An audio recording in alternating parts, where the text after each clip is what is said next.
Hello, everybody. Welcome to the Red Devil Experience. Hope everybody is doing well. Happy New Year, or Happy New Year's Eve, but Happy New Year to everybody. We got the latest Manchester United news.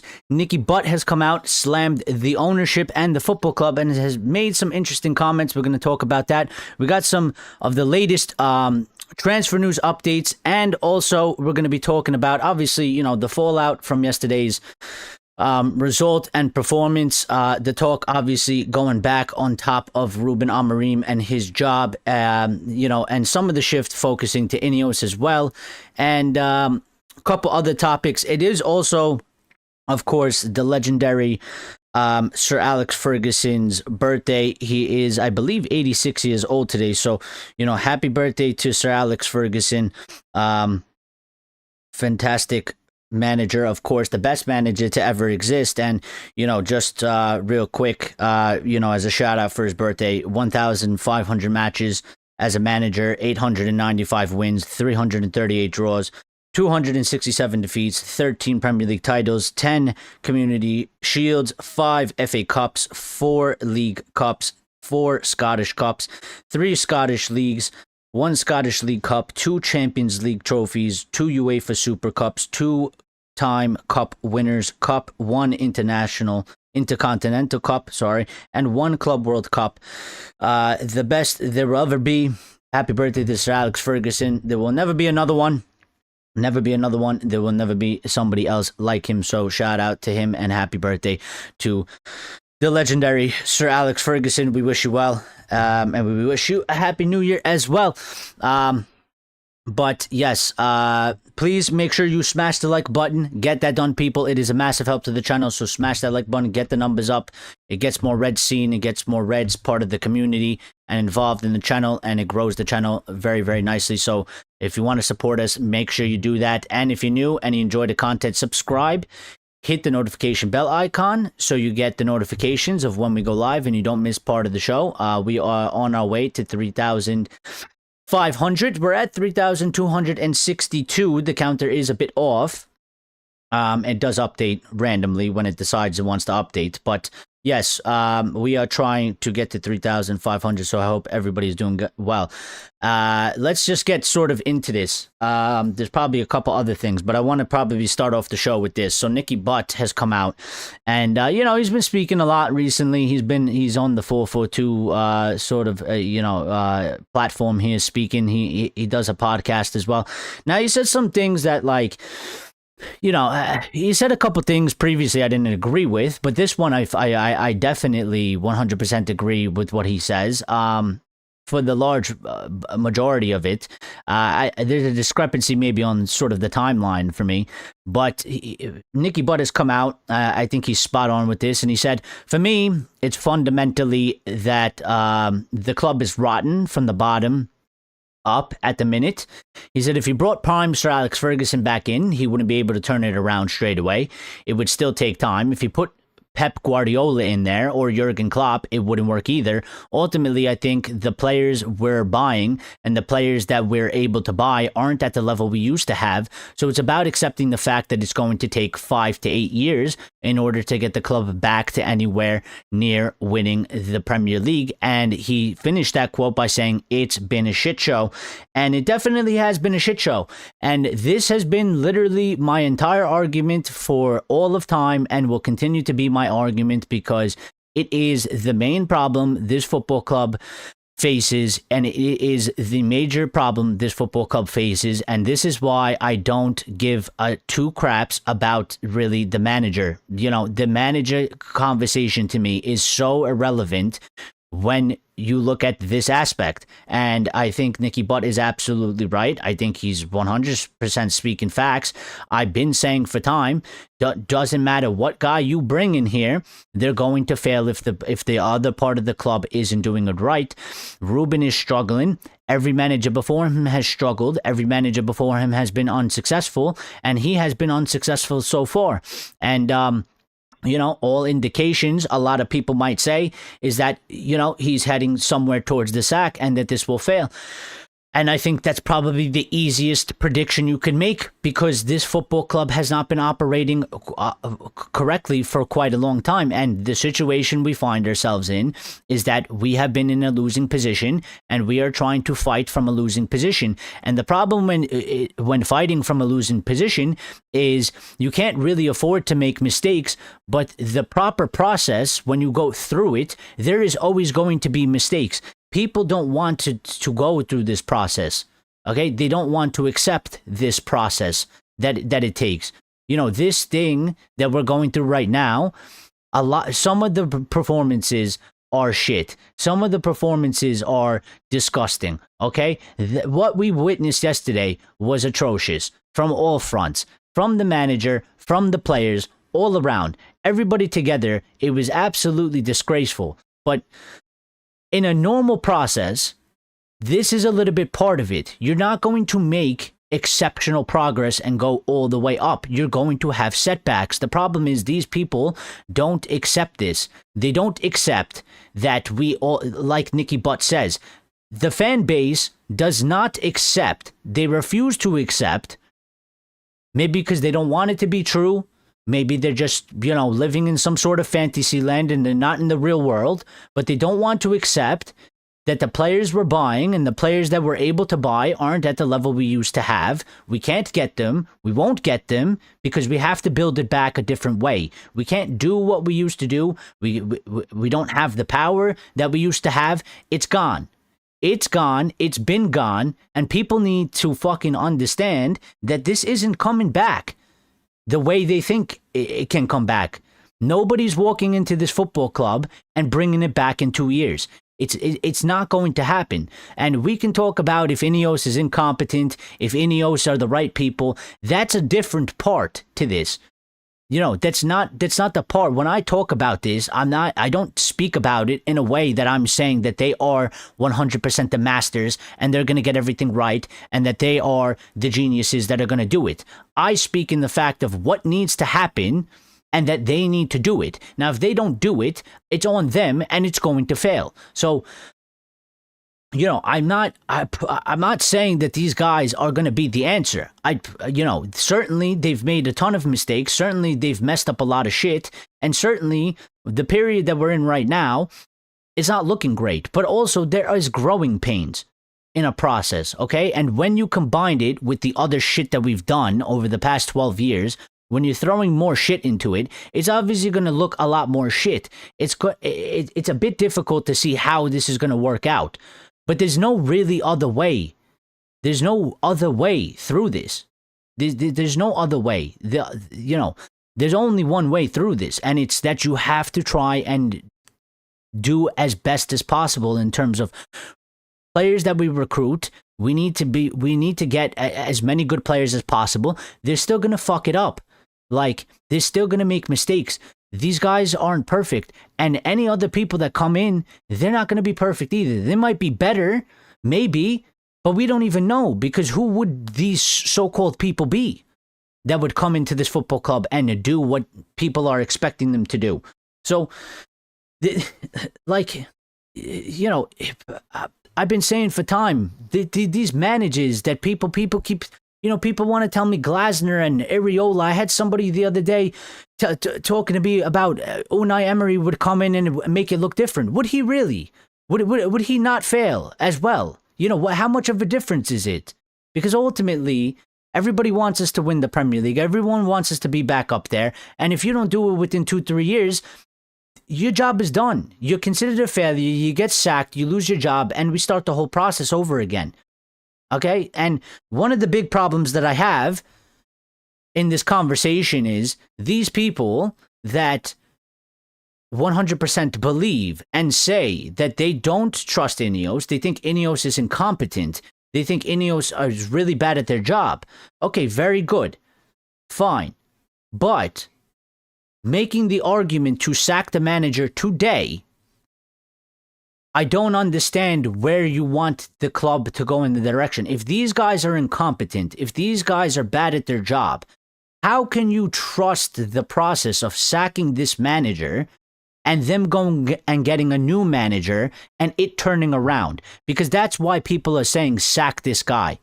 Because they don't think it's going anywhere. They say we've gone backwards or whatever it is.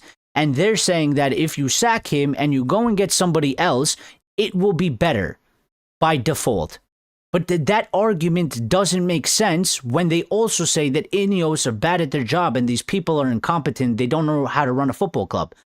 So I can't really buy into that. I can't buy into that because the argument itself doesn't make sense.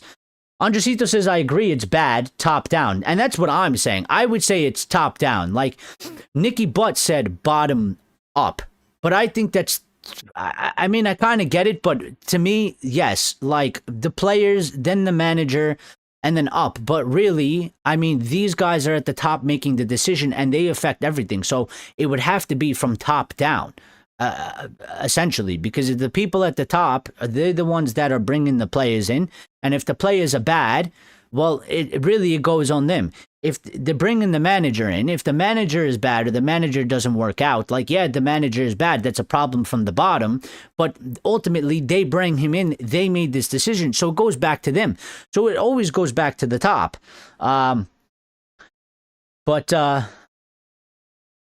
He says, but it's unforgivable. Wolves had injuries too, a bench full of teens, no excuses. Everyone is bashing Fletcher, but who subbed him in as a winger? He's a mid. Stop this. I mean, listen, I don't know. They're bashing Fletcher. They shouldn't be bashing Fletcher in terms of it's not his fault. But one of the problems is in the fan base, there has been this argument about the youth, and many people are saying, I think when you look at it, all aspects of the club is bad. Okay? Like, I don't believe there's much good. Okay? A lot of people have thrown a lot of their faith into this youth. They want to see the youth. They think the youth could do a better job. I don't believe it. I think if our first team is bad, I think if the recruitment is bad, I think if the people at the top are bad, if the manager is bad, if the players are bad, I think the youth setup is bad as well. And this is the problem that I have with these weird sort of obsessions with certain focuses on certain things. Everything needs to improve.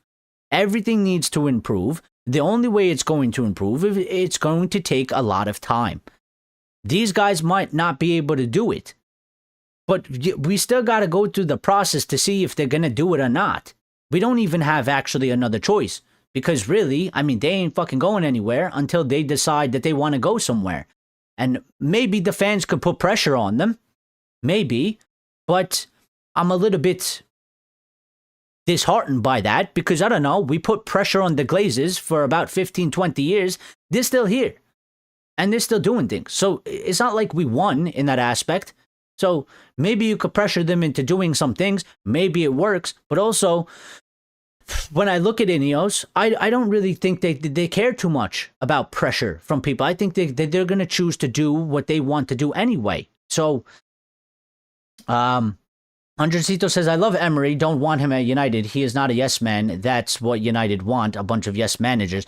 I don't believe that any guy coming into this football club will be able to do anything. I think if you bring Unai Emery here, like Nicky Butt said, you know, like, it's not even Unai Emery. Like, I've always said, if you get Sir Alex, it'll take years to fix. Even if you get prime Sir Alex, it'll take years to fix. And you got to get a lot of things right. If you get Pep, it still won't work in the amount of time. And actually, it'll be worse. Because if you bring somebody like Pep, who is a serial winner, who is a master, okay?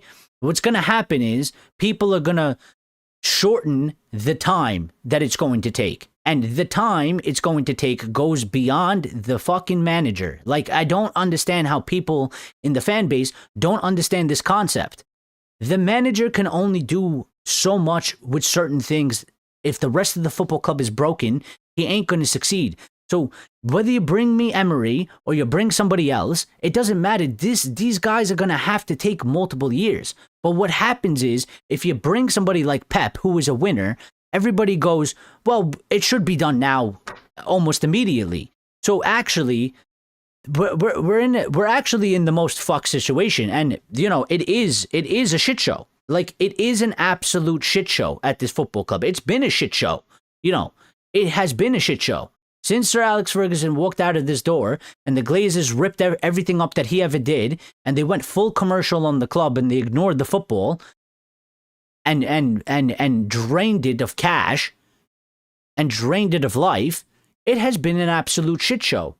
So we are in between a rock and a hard place pretty much, because there's not a lot of wiggle room that we have. There's not a lot of power that we have. We don't have control. There's not much that can happen here.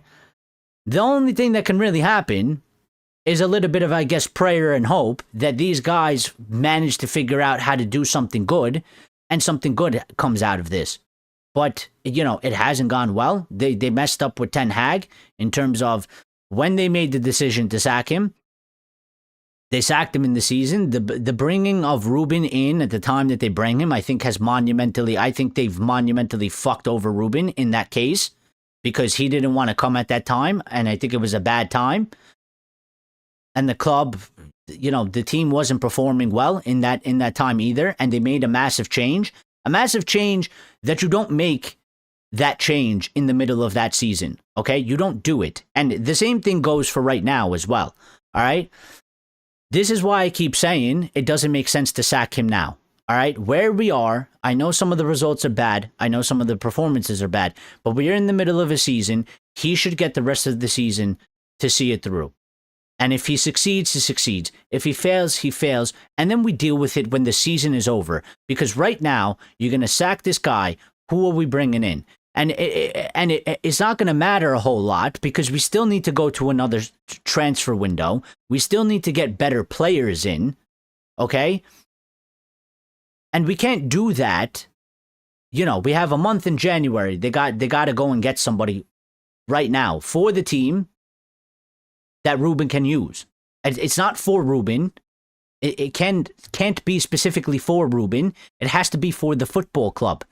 Because if Ruben fails, well, the next guy walking in, he has to be able to use that guy, and that player has to be a player that's going to be around, that's going to be good for at least 5+ seasons. That is always the aim. That is always the goal. So, bro, but his subs and misprofiling is wild. Okay, I'm not arguing that. Yes, he is an inexperienced guy, an inexperienced manager. He's made loads of mistakes. I don't think I'm not hiding that fact. I'm not taking that away. There are better managers out there because there's more experience. But the same cycle will continue to happen at this football club because people don't understand that the focus is too much on the manager and not about the other part of the process. And the other part of the process is going to take years. It's going to take years. Right now, we bring in some players. Some of them have been good, some of them not so good. That's normal, okay? But people are going to jump on their back because you bring in Cunha, he's underperforming, we spent money on him. And it looks like a bad signing. So now they want to go crazy on Cunha. They want to go crazy and say this and that. But this is part of the process. You're not going to get every player correct. And we can only hit a certain level of player now. Okay? This shit's going to take time. It's going to take time. There's not much that we can do about this in terms of what's going on. Lucky says, I'm sticking with the current manager. I'm going in the market, James Garner, Ruben Neves. Well, listen, I think right now, it would be idiotic to sack him because essentially what we were doing is we're going to do what we did with Ten Hag and sacked him in the season and it didn't improve and it got worse. We're going to do what we did with Ali where we sacked him in the middle of the season and it didn't improve and it got worse.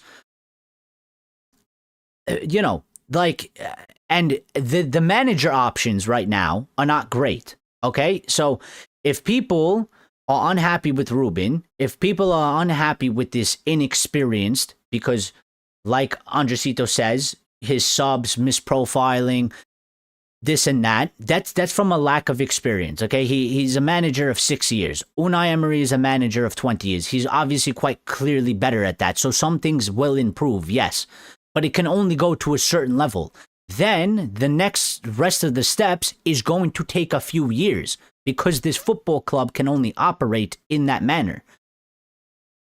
And then you have to take into account, well, we need to get the correct players while we're doing it. So, again, like I look at somebody like Senny Lemons and I say, this is what we need to do on a consistent basis. And we need to do a lot of it and have a lot of it work out in that way, in a good way, where it is a younger, sort of unknown guy, sort of a hidden gem. And we got to bring in a bunch of these guys for their lower fees. There's less risk, but they can add something to the team. That to do that right off the bat will take 2 to 3 summer windows. If you hit everything, it'll make a concrete team out of it eventually. But they have to go. They don't have a choice, really. Like, January, they got to get somebody in. We need a catalyst. We need somebody to give us a push. This team needs it regardless. Whether Ruben is here or there's another manager, we need something more. There needs to be an extra. If you want to make this push, we are where we are. Our squad is only as good as it is. If you look at the teams above us, I think their squads are all better than our players. They're all better than... Look at the teams above us. Their squads are better than our players and than our squads. Okay? They have better players. All right? So when you look at that, we're already at a disadvantage. We need better players. We need better personnel. The manager, you sack him, who do you go get? Because people will throw out names like Tuchel or Nagelsmann. We ain't fucking getting them. Not right now. Ancelotti's not available. There's a ton of managers, they're not available. And we ain't getting probably the guy that you want. All right? So,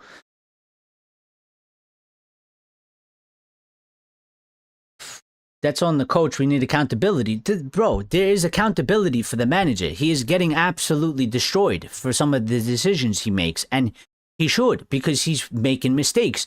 But again, my warning shot is to the fan base, to those people that have blinders on and want to only focus on the manager because they believe that the second he steps out the door and a new guy comes in, everything is going to be rosy. And it's not. And then what they do is they do the same thing that they do to this guy, and they will do it to the next guy because they're not prepared to go through the process. They don't want to accept the process. They don't want to accept where we are. They don't want to accept that our team isn't as good as they think they are. They don't want to accept that our players aren't as good as they think they are. Okay? I said, look at this fan base. We overhype the shit out of all our players. Okay? The way we speak about our players, these people hype our players like they are all world class, and they are fucking not. All right? They're not. I wish they were, because it's our club. They represent our football club. They wear our kit, and I would love nothing more for them to be the most amazing players, but they are not. And I'm not going to pretend that they are just because that they play for my team. They are not that. But people, I don't know what it is. I don't know if they trick themselves into it. I don't know if they... I don't know what it is. I don't know what it is. What it is. Ray says INEOS got it all wrong. Okay, that's fine, but they've been here for 2 years. And I don't think they've got it all wrong. Again, this is my problem. I don't think they've got it all wrong. I think they've got a lot of things wrong. I think they've got some things right, but I don't think they've got it all wrong. I agree with sort of changing of the profile of the player that we're looking to get, the price that we're paying for players, the smarter business in that aspect. There's complications with that. You're not going to get everything right in terms of when you go and buy a player, there might be a player that you think is going to work really well, but they don't always work out. You don't have to look at our, like, just solely our football club. Go look at the other football clubs. It is a normal part of the process of football where you bring a player in, and they don't tend to work out. The situation that's fucked for us is that because we've been so bad for 12 years, we can't really afford it. But we kind of have to afford it anyway, because there's just nothing that you can do about that. There's no way you can be 100% on the money on everything you do. But yes, I do agree. Like, they have messed up a lot of things as well. The problem is that ultimately the question for me is, it definitely is going to take time. Nicky Butt said 5 to 8 years. Sir Alex Ferguson just recently said it could take 10 years. Okay? Ultimately, the question is, if you say you have the right guys, okay, how long does it actually going to take? Realistically, if you have the right people in charge of the football club to undo all the bad shit that we've done over a 12-year period, with the financial situation that we have, with the limitations that we have in terms of we are not that attractive, how long do you actually think it can take? Because a lot of people will say we can fix it in 1 to 2 years. And I think that they're off the rocker. I think that's totally not doable. And I think that's people setting up themselves and the football club for failure, because I think it's a way longer process. I think it's way more difficult than people actually believe and think it is. And they actually don't even know. Okay? They don't know. They don't run football clubs. They can have an idea and they can have an opinion and they can have a thought, but the intricacy of how that shit runs is so difficult and is so complex, and it's not an easy fix. So when I take those things into account, there's no way that it can be done in 1 to 2 years. I think I'm being generous when I say 3 to 4. I think I'm being hopeful when I say 3 to 4, because I think in 3 to 4, you can make some big major changes and you can look different. But it could definitely take longer. Maybe Nicky Butt is right. Maybe it's such a shit show, and I'll listen to him a little bit more because, listen, he was head of youth development. He was inside of the club. Okay, so he held an important job, and actually, I think he did the job very good. So when he talks about these things, I'll listen to him a little bit more over the likes of Scholes, who failed as a manager and then wants to talk about the manager, or Gary Neville that wants to talk about the manager position but failed as a manager. I'll listen to Nicky Butt because he has some expertise in this field, and he was in a very important position, and he was inside of the club, so he knows exactly what kind of a shit show it is. So when he says 5 to 8 years, I lean a little bit more into his camp, and I think, you know what? Unfortunately, I don't want that to be true. I don't want it to be 5 to 8 years. I would like for it to be shorter. And I say 3 to 4 years. But maybe he's right, because maybe he knows just how fucked up it is, and the process to undo that is going to take that long.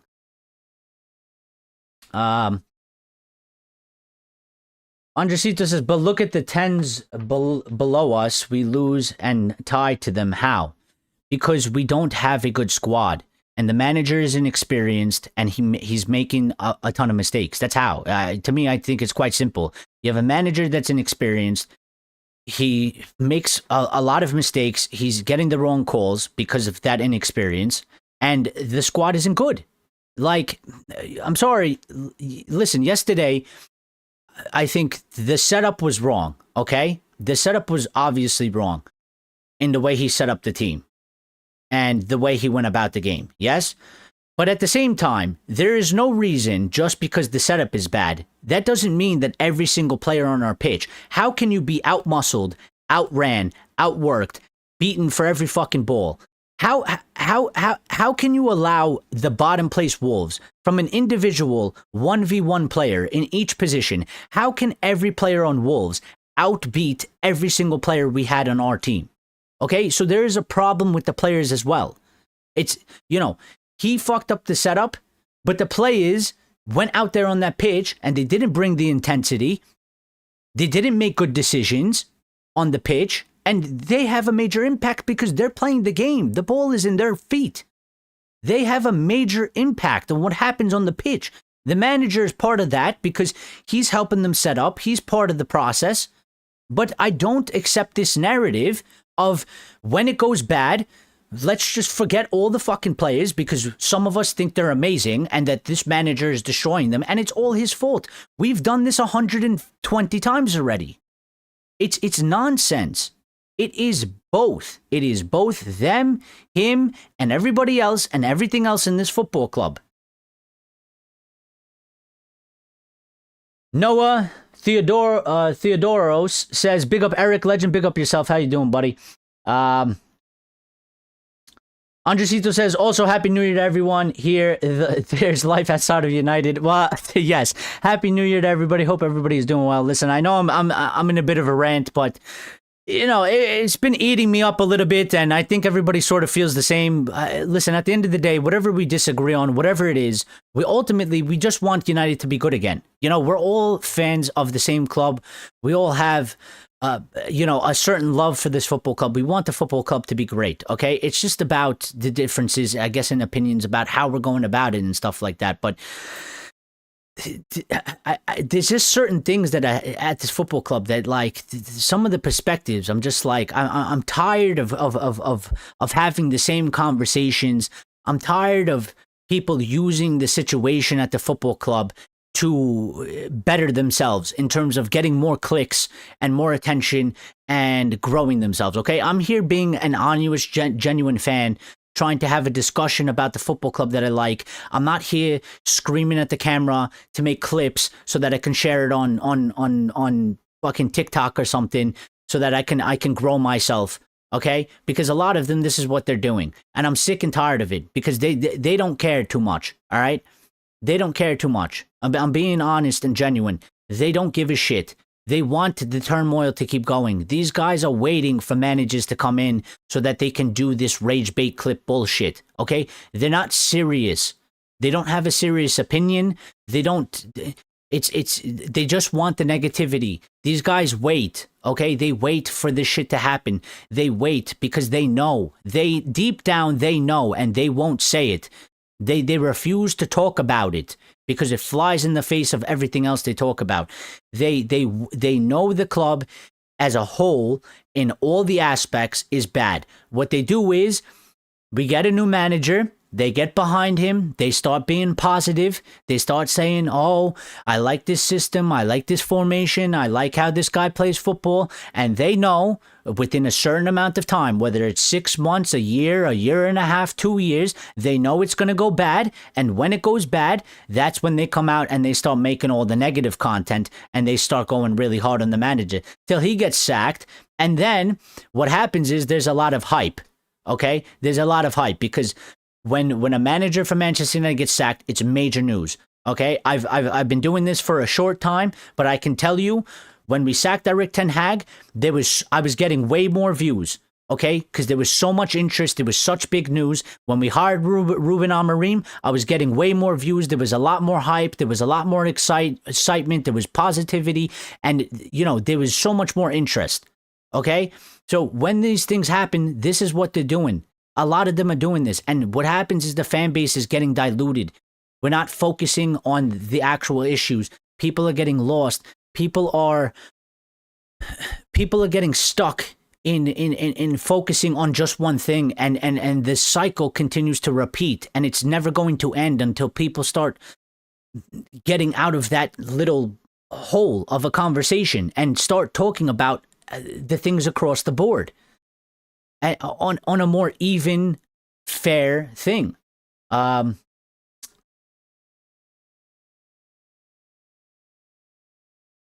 Ray says INEOS for me is a patch. We need new owners. Listen, and to that degree, I do agree. Like, I didn't want INEOS. I didn't want Sir Jim Ratcliffe. I didn't want INEOS. I didn't want the Glazers to stay here. And ultimately, I think the biggest freedom and the biggest change that would ever come to Manchester United is if the Glazers leave this football club. If the Glazers leave, INEOS aren't staying. It's defaulto facto. Like, it's built into the deal they've done. So you don't want INEOS here. Well, the Glazers need to leave. Unfortunately, the Glazers are people that I just don't think that there's a lot of things that we can do to get them out. We've failed in trying to do so, and maybe something happens one day and something changes and we assume some type of power to actually get them out.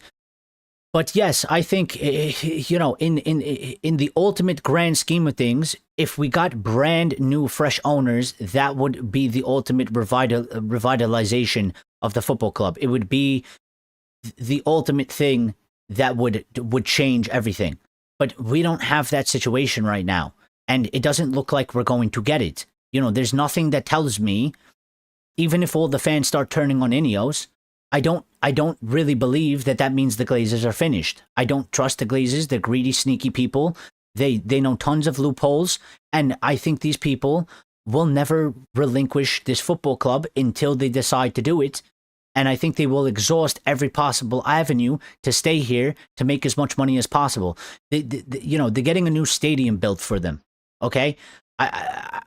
There's part of me that says they don't leave this football club until that stadium is built.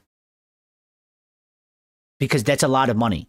So, yes, I think if we got a new stadium, if we got new owners, that would be the ultimate W for us. Because everything changes then. Everything changes. Everything will be brand new. Of course, it would matter, who is the new people that are coming in. Because that has a major impact as well. What kind of people are they? What do they know about sports? Or more, more technically, more, football. What do they know about football? And then, the decisions they make. But, yeah, it's a bit of a patch. But, again, I still sort of look at it and I'm like, well, you have some aspects like Jason Wilcox is a football guy. So is Vivell. We never really had these guys over the past 10 years at this football club. We had the likes of Richard Arnold and Ed Woodward. So I find it a bit hard that it can really end up being worse than what they were doing, especially because we were doing commercial deals. I think the major problem is that they might not be the best, but we're making changes. Limitedly, we are making changes. And while we're making the changes, 2 years in, it hasn't gone well. But I guess we got to see what happens over the next 2 years, because maybe it can turn around. Maybe it can't. Maybe it won't. Maybe it'll get worse. But I think 2 years is still short, and some things have improved, but some things have gotten worse. Like our positions in the table have gotten worse, but I think some things have improved in terms of the going around buying. The way we're buying, I think, is smarter than what we were doing before. But I think to see those positive effects, I think it takes longer than 2 years for it to really start taking over. Noah says, bro, we've a long way to go and fix the situation of our club. We absolutely do. We absolutely do. Ray says INEOS didn't help Erik ten Hag because he wasn't their man and they made the situation worse. Well, I'll tell you what, that might be true, but that will be true for anybody. If there is a guy here at the time of the football club, if there is a manager here at some point and you like him or you think he's decent and we get new people in charge of the football club, that guy will suffer the same. That happens everywhere. When people buy new businesses, there might be a guy that's the CEO or something. He might actually not be bad at his job. He might be good, but he ain't their guy. That guy always loses his job. That guy always doesn't get backed. It's just a common business practice. Okay? And I'll be a bit fair. Like, I think that they did try. I just think that it was a mistake. I think it was a mistake in what they did. I think that they were unsure. They didn't know what to do. And they tried to back him in terms of they gave him an opportunity. They bought players. But it wasn't the right decision because it wasn't their guy. They didn't pick him. He didn't really fit sort of, I guess, the direction that they wanted to go in. So in the end, it ends up being a mistake because you're keeping a guy here that's not your guy, that you're trying to go in a different direction. And this guy was hired under a different group of people that were doing different things, going in a different direction. So, like, I don't really have a problem that, like, I knew that was coming. I knew it was coming. Like, it's just standard practice. Like, he wasn't their man. And every iteration, if it's not your guy, you probably ain't going to make it there. Unless you're somebody like Sir Alex, where you're already, like, dominant and you've already succeeded. Then there's no reason to get rid of the guy. But he, the aim is for Premier League and, like, to win it. So he wasn't there. He won a Carabao Cup and he won an FA Cup. You can win cup competitions. Most managers can. You can be a cup you can be a cup manager. You know, Unai Emery is one of them. Unai Emery is a cup manager, okay? You know, he's another one. Like, people want to talk about Unai, you can say he's great, but if you look at the history of Unai, he's been a manager for 20 years, and his average position finishing is 4th place. So you want to bring a guy to the football club that's never won, and never won in that manner, and he's won Europa League many, many times. Why is he winning the Europa League many, many times?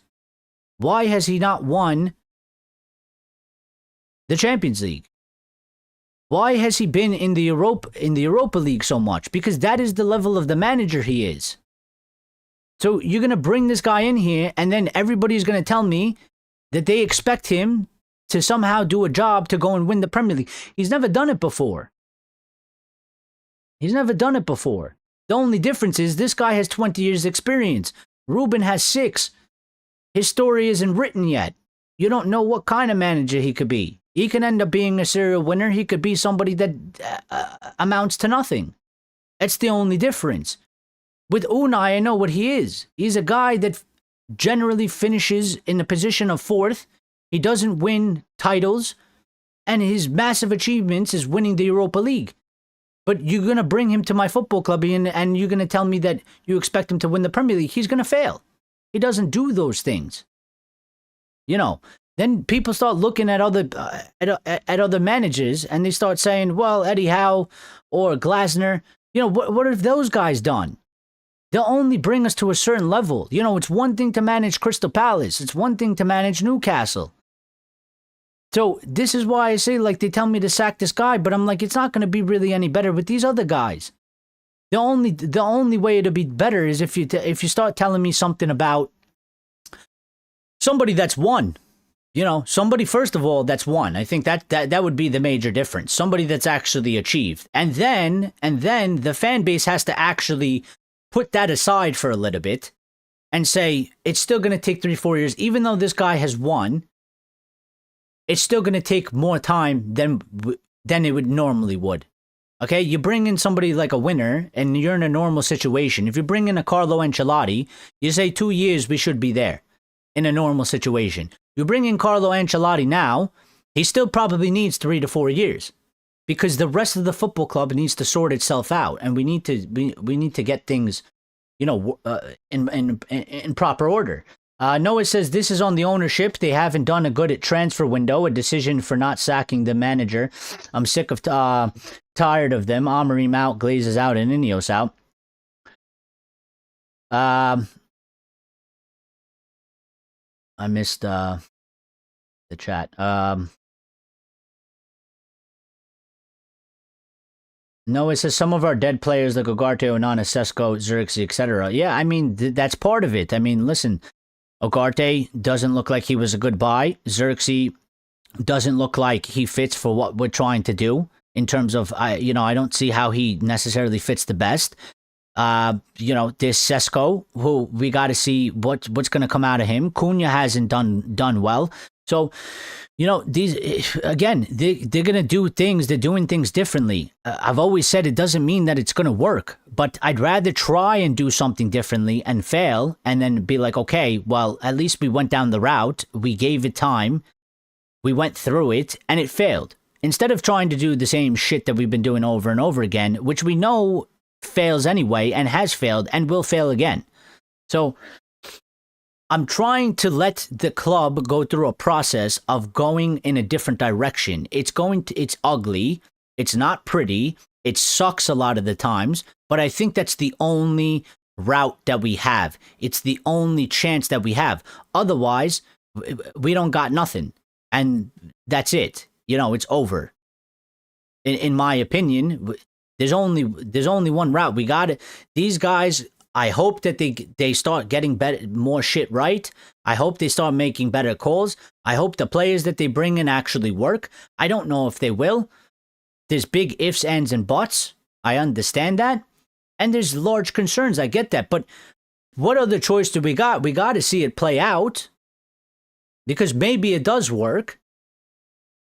and then we'll be in a better situation. If it doesn't work, well, then we got to let it destroy itself before some type of major change is going to come about.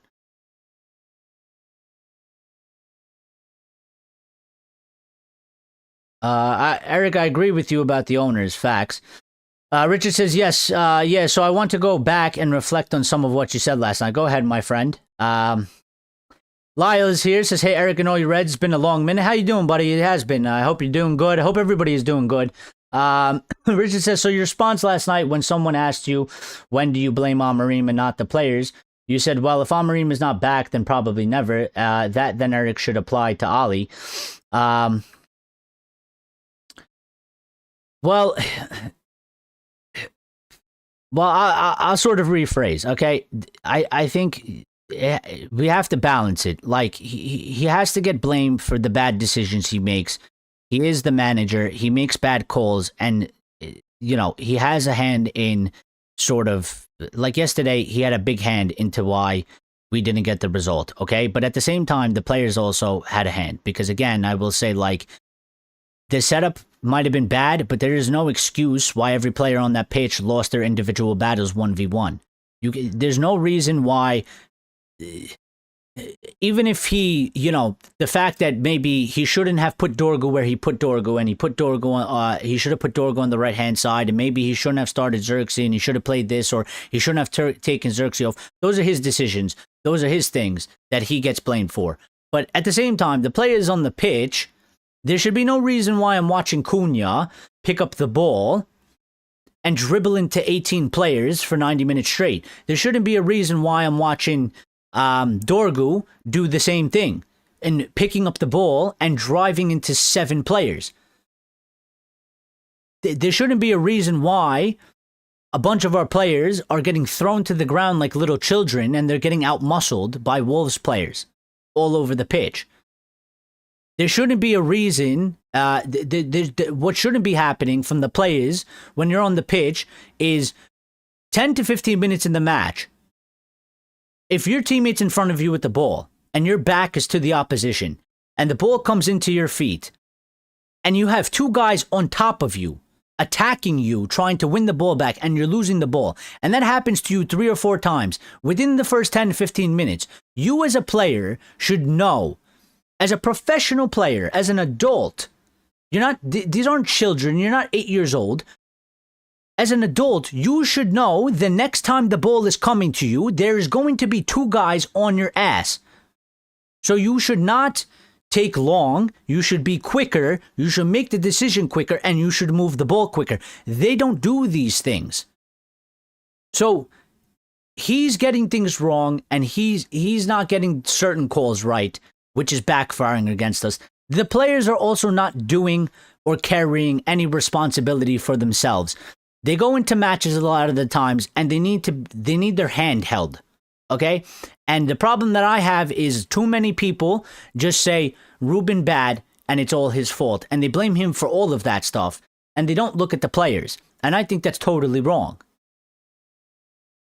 I think it's totally wrong. And a lot of the things that I see, if the players actually stepped up and did their part as players, we wouldn't have as many problems. There would still be problems from Ruben's side that he would need to sort out, but our performances as a whole on the pitch would be better automatically, just by the players doing the job that they should be doing regardless of if there's a manager there or not.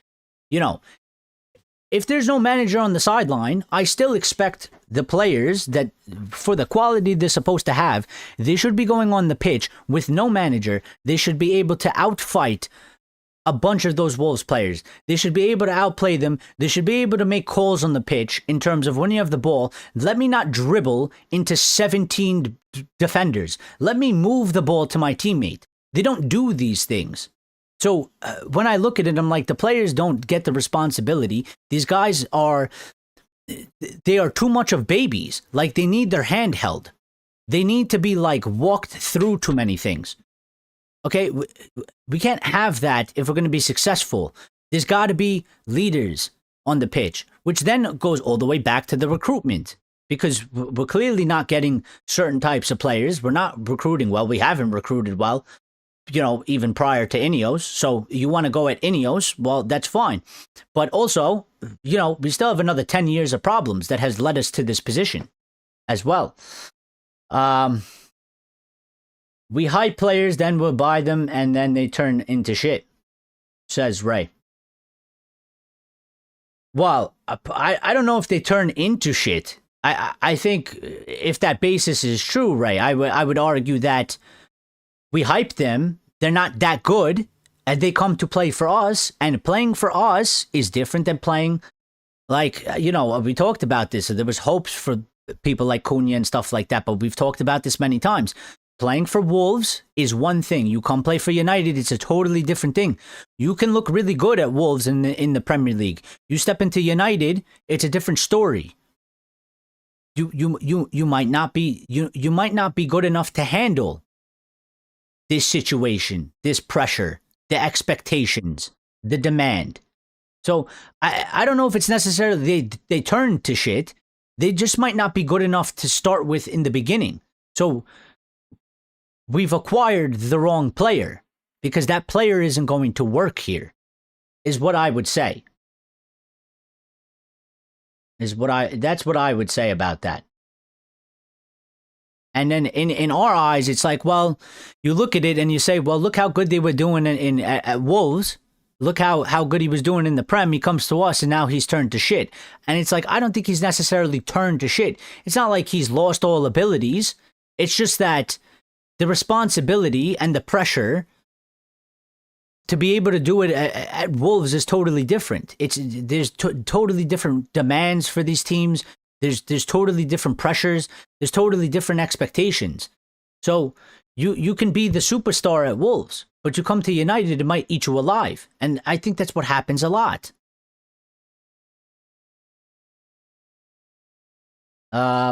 Ali had got his story written, yet people like you after Ali, who got his second, wanted Ali to fuck off and bring in the next best thing in the form of Ruben Amorim.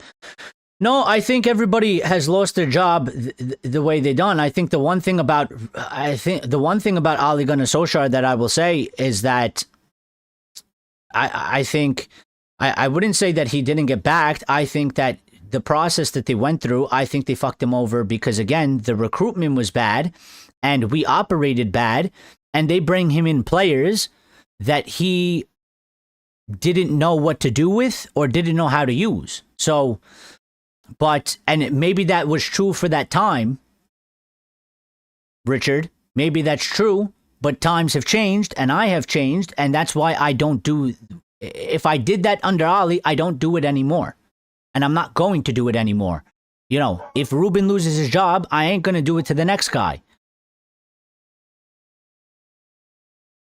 And that's my whole point. That's why I make this argument, because these people are still doing the things.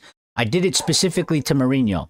Okay, Mourinho was sort of the eye-opener for me. Okay, because I had a big problem with Mourinho. I expected him to win. It was a huge disappointment. I thought he was super toxic, and I didn't like the way he handled a lot of things. I blamed him for everything. And then later on down the line, when you go down the line 4 years later, and after Ali lost his job, and you start looking into more of what's the processes going on at Manchester United? What is this recruitment that we're doing? Who's in charge? Who's making these decisions? Why are we signing players for this amount? Why are we getting these players in that we don't need to be getting? And then you look back, and I look at Mourinho, and I go, well, he didn't handle everything perfectly, but I think ultimately he got really fucked. And I blamed him for everything, because at that moment in time, I still had Sir Alex Ferguson visors on, where he is the boss, he is the ultimate guy, and everything is on him. And if he can't do a good job, then he needs to go, because he's the one that's messing everything up. And that's not true. But Ali, I think, was a different situation in terms of, listen, he lost his job because of the results. And Ruben will lose his job because of the results. I think it's in a different way. Like, for me, the first season overall, disaster. 15th is atrocious. It's the worst we've ever seen, but the circumstances around that is not all on him. So he's here now. I'll give him to the end of the season. His goal is to get European football. If he finishes well outside of that, his job is done. And it won't be all his fault. It shouldn't be all his fault. But at the end of the day, when you're not getting results and you're not getting certain finishes, you're gonna have to go regardless, whether you got fucked over or not, because that's just how it is.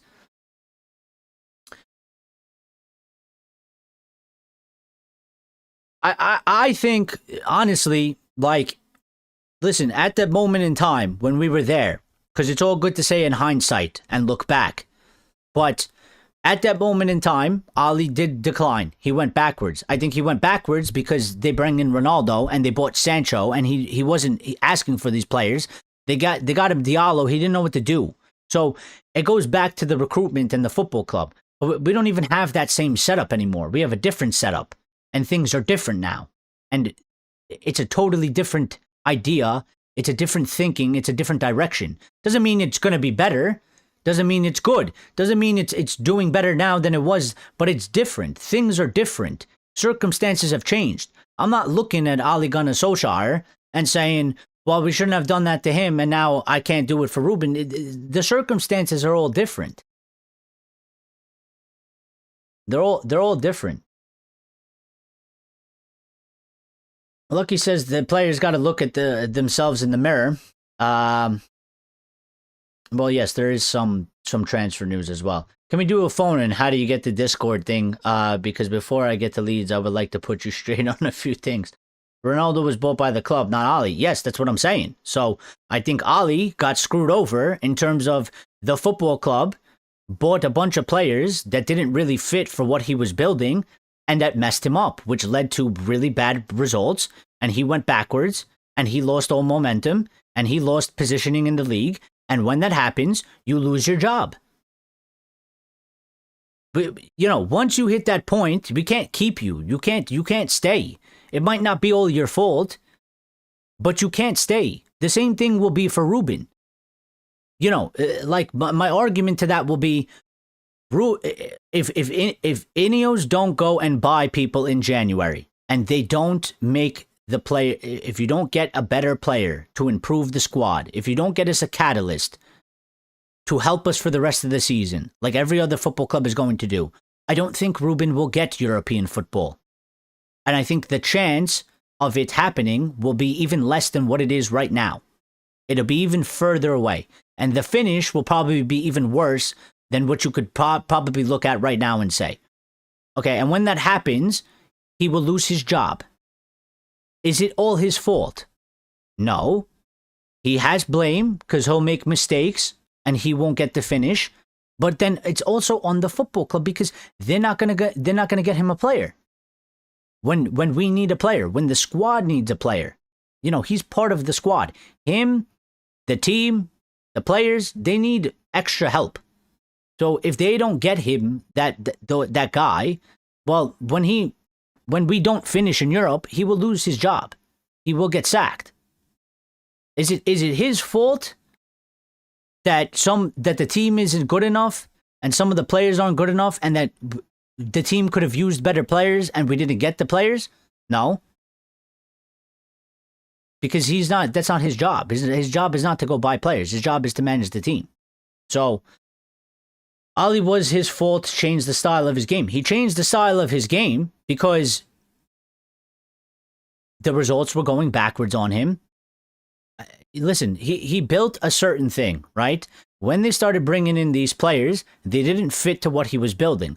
But he was forced because the club spent money on these players.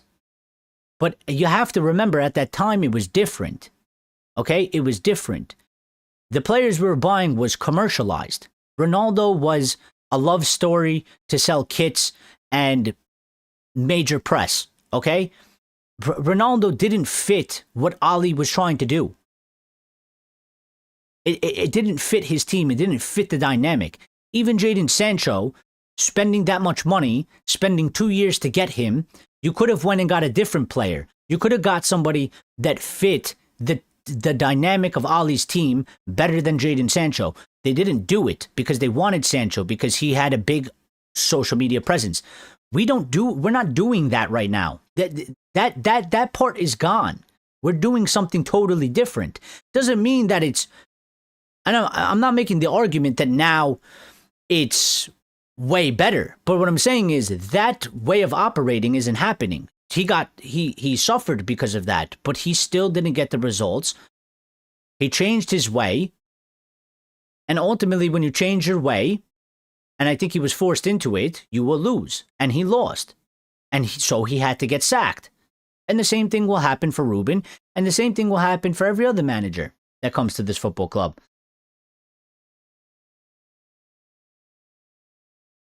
I said last night, Ruben is not all to blame for all this. So why are we, the fan base, not screaming at those higher up? Well, that's the argument, and that's the point that I'm trying to make, Richard. Because that's ultimately that's what they're not doing, and that's what they always don't do. There is a section, okay, that are like us, that can look at a little bit of everything and talk about a little bit of everything, and we say, listen. Okay, the manager's got problems, but the players definitely have problems. The recruitment is shit. These guys in charge, definitely, they've made mistakes and they're a problem, and we need to fix this and we need to fix that. But there is a large section of people in this fan base that they don't do that, and that they only believe that it's only on the manager, and they only believe that a manager will come in here and they will save this football club. They think, honestly, I don't know what it is, but I truly believe that. To me, it seems like they believe that there's some sort of Sir Alex Ferguson 2.0, okay? I've seen people make videos trying to compare Ruben to Sir Alex Ferguson. I will never do that. I don't believe in that. I don't even think that that's real. I think that's quite laughable. There will never be another Sir Alex Ferguson, and nothing is going to replicate that. The club is in a totally different era, totally different period, with totally different... Football has changed. Everything has changed. There is no way some guy is going to come into our football club and be the savior. But there's too many of our fans that believe that some guy is going to come in and he will be like, God. And he's just going to save this football club single-handedly by himself, because it's all stemming from the manager. And it's not stemming from the manager. It's not. But this is what they believe. This is what they believe. Like Richard says, Ali wanted to buy Haaland for $4 million. He did, and the club would not sanction it. And instead, on buying for commercial reasons, they bought Sancho. And unfortunately for Ali, he did suffer because of that. He did suffer because of that, and ultimately he lost his job. And this is the bigger point that I'm trying to make. Did Ali do bad things? Yes. Did Ali do good things? Yes. But ultimately, the guy lost his job because the football club doesn't operate properly. So my argument is, does Ruben do good things? He's done some good things. I think sort of the killing of a bit of a player power and stuff like that, I like that aspect. Does he do bad things? Yes. He gets calls wrong all the time. He's inexperienced. But ultimately, when we say...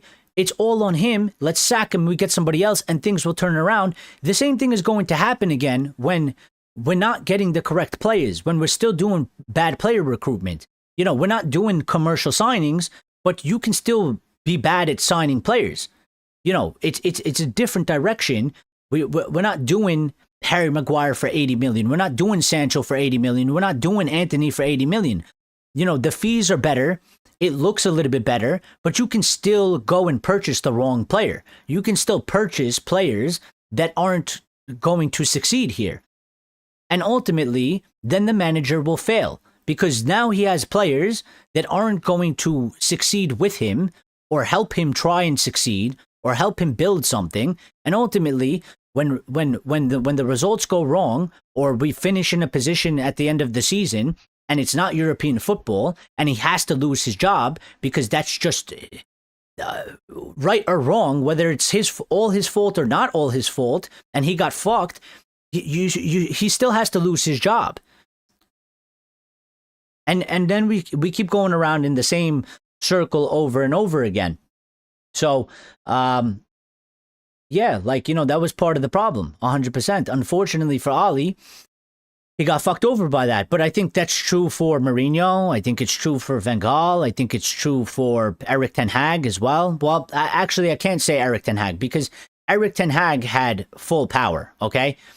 To me, Eric Ten Hag is the only one that is different out of all these guys because Eric Ten Hag had full power of players coming in. They gave him total control, okay? He could say yes and no to any player he wanted.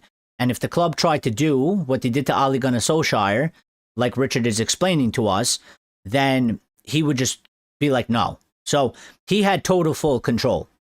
Okay? But every other manager, including Ruben now, because he doesn't have that power that Ten Hag had, they're all in the same category. If the club can't do proper recruitment, if the club aren't getting proper players, if we don't have the guys in charge at the football club at the top doing the best job that they possibly can and building the whole club up together at the same time and have working pieces, well, the manager is going to end up failing because we won't move forward. We won't progress. They'll get the sack and then we'll bring in the next guy. And if they continue to do the same mistakes that they've done and they do it, or maybe they do it in different ways and it continues to hurt us, well, that guy's going to fail too. Which is why I can't really have this major discussion that people want to have about the manager. For me, I look at it and it's like people look at the manager position and I think they talk about it in the way of like that Sir Alex is still here. That like Sir Alex was the ultimate man and, he led us to the ultimate glory and it was because he was genius and he was the perfect guy for the job. And they look at the manager position in that way, in that if there is a guy that is somewhere around that level, everything will be fixed at this football club. And that's just not true. It's just not true. And actually, even if you get a guy, and this is why I agree with Nicky Butt, if you get a guy to that level, it will still take them a shitload of time and they probably still have a big chance of failing as well. Because it's not about this guy. We're not there. We're not in the place to be focusing on the manager when everything else around the manager is on fire. It doesn't make sense. It's never made sense, and it's never going to make sense to me. Because quite clearly, all the managers that we get and all the managers we're going to get are going to fail until we start putting the fire out around them. They're going to burn, these guys. They're going to catch on fire and they are going to burn alive. And that's what's happened to every manager we've had that's walked into this football club post Sir Alex Ferguson. They have walked into this football club and everything else around them is on fire and they've caught on fire and they have died. Okay, to put it bluntly. And that's just how I see it. Ray says, someone told us we need heart surgery, but we're still keeping the heart like Bruno intact. Well, yeah, we do need heart surgery. And we still do. But that heart surgery, I think, with the way we play, you still can't do it.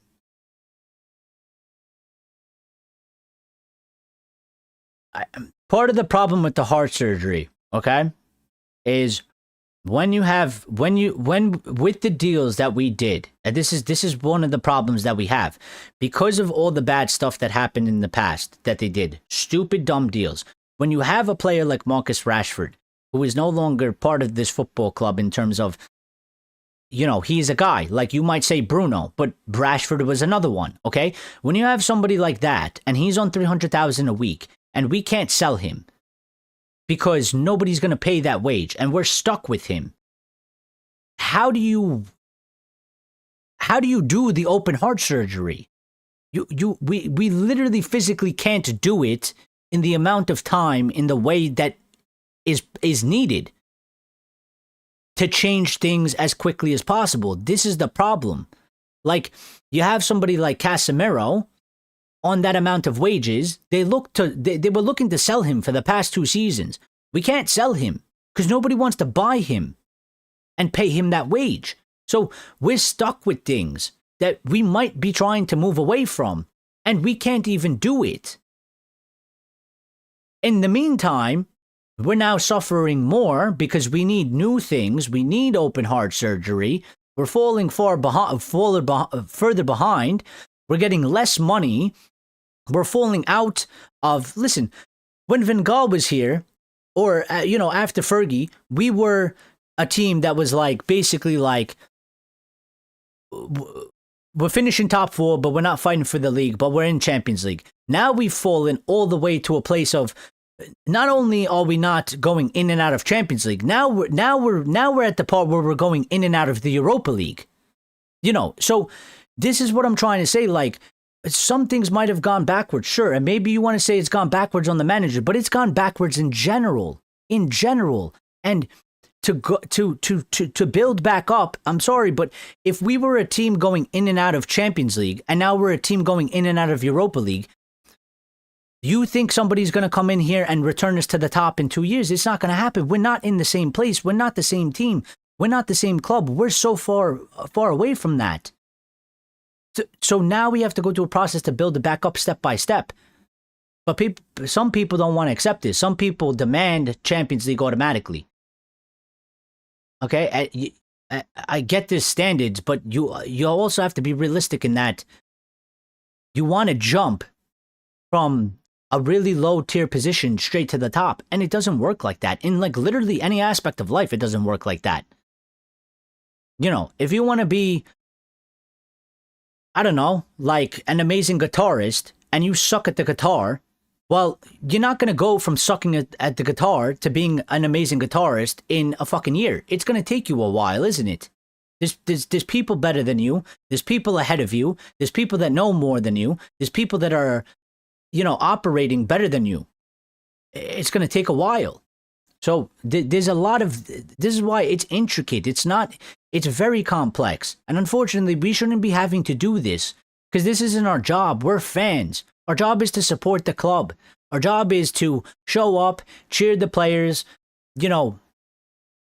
support the players. This shouldn't be our job, but our club is run so ass backwards that we have to do the job of the people running of our football club because they need to be held accountable.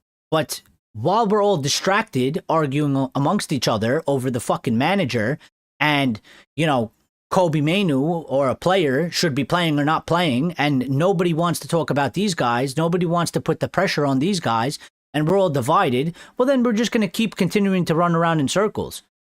And I don't really want to be a part of it. I don't want to be running around in circles. I'm tired. I'm mentally exhausted of this. I feel like I'm repeating the same shit that I saw happen 7 years ago. I feel like we're still talking about the same things that we were talking about when Van Gaal was in charge. It's fucking crazy. And it's like, when are we gonna like actually try to like let's just take the manager, park that shit for a moment in time. Let's go hard on these other things that desperately need to be fixed so that the manager can have an environment to succeed.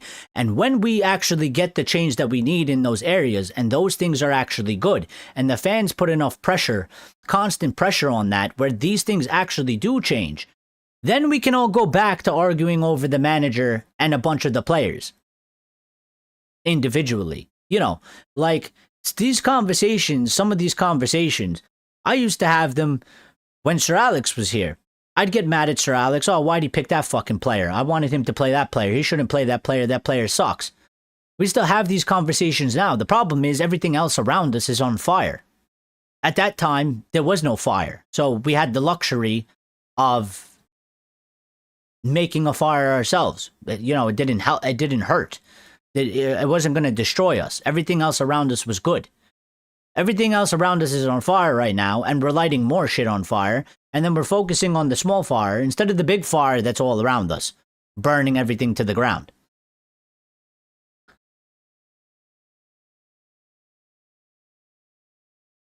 I had a hope that maybe,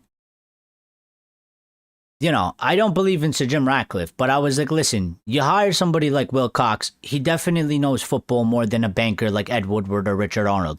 You get somebody like Christopher Favell, who I think is still probably one of the best people we have at the football club in terms of a football guy. Okay, I think he's really good. I think he's top tier. We probably need another 50 of those people in all sorts of positions all over the football club. We don't have them.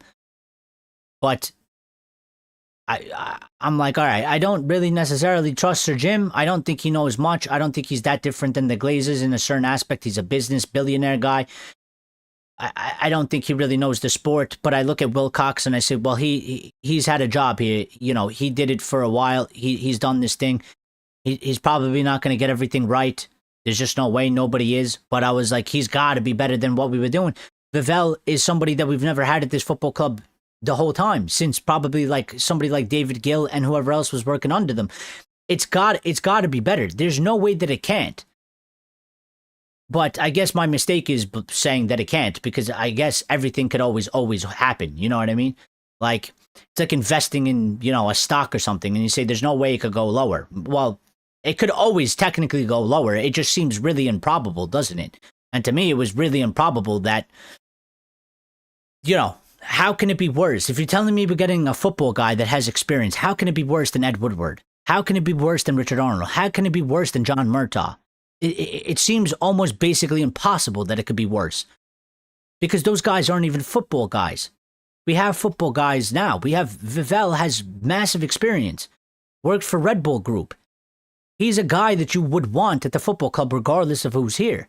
Wilcox is another guy that has valuable experience and was a guy that I would take over any of them any day of the week. But right now we are suffering massively. So I find it, I'm a bit taken back at how it could go so backwards, even for, or it could get worse. And my only thing that I can think of is, if you make a bunch of changes, which maybe was their mistake, because maybe they made too many changes all at once. And that is a philosophy that we talk about sometimes in football when it comes to the manager changing players that are starting on the pitch, or even clubs buying a bunch of players and going into a new season and switching out a bunch of their old players. If you make too many changes all at once, it can make more of a mess and it can make more of a disaster. I'm still sort of hoping that that is the case and that they are not highly incompetent. Because listen, if they're highly incompetent, we're fucked. Okay? If they're highly incompetent, if they're really all bad at their job and they're horrible at their job, then you know, the conversations we're having are for nothing, because nothing is going to happen. What's going to happen is we're going to continue to fall further behind. We're not going to have any success. This guy, Ruben, whether he keeps his job or doesn't keep his job, the next guy will suffer as well, and he'll fail, and our club will continue to decline. And I hope that doesn't happen. So I hope what really is going on is that they're not that incompetent. They have good ideas.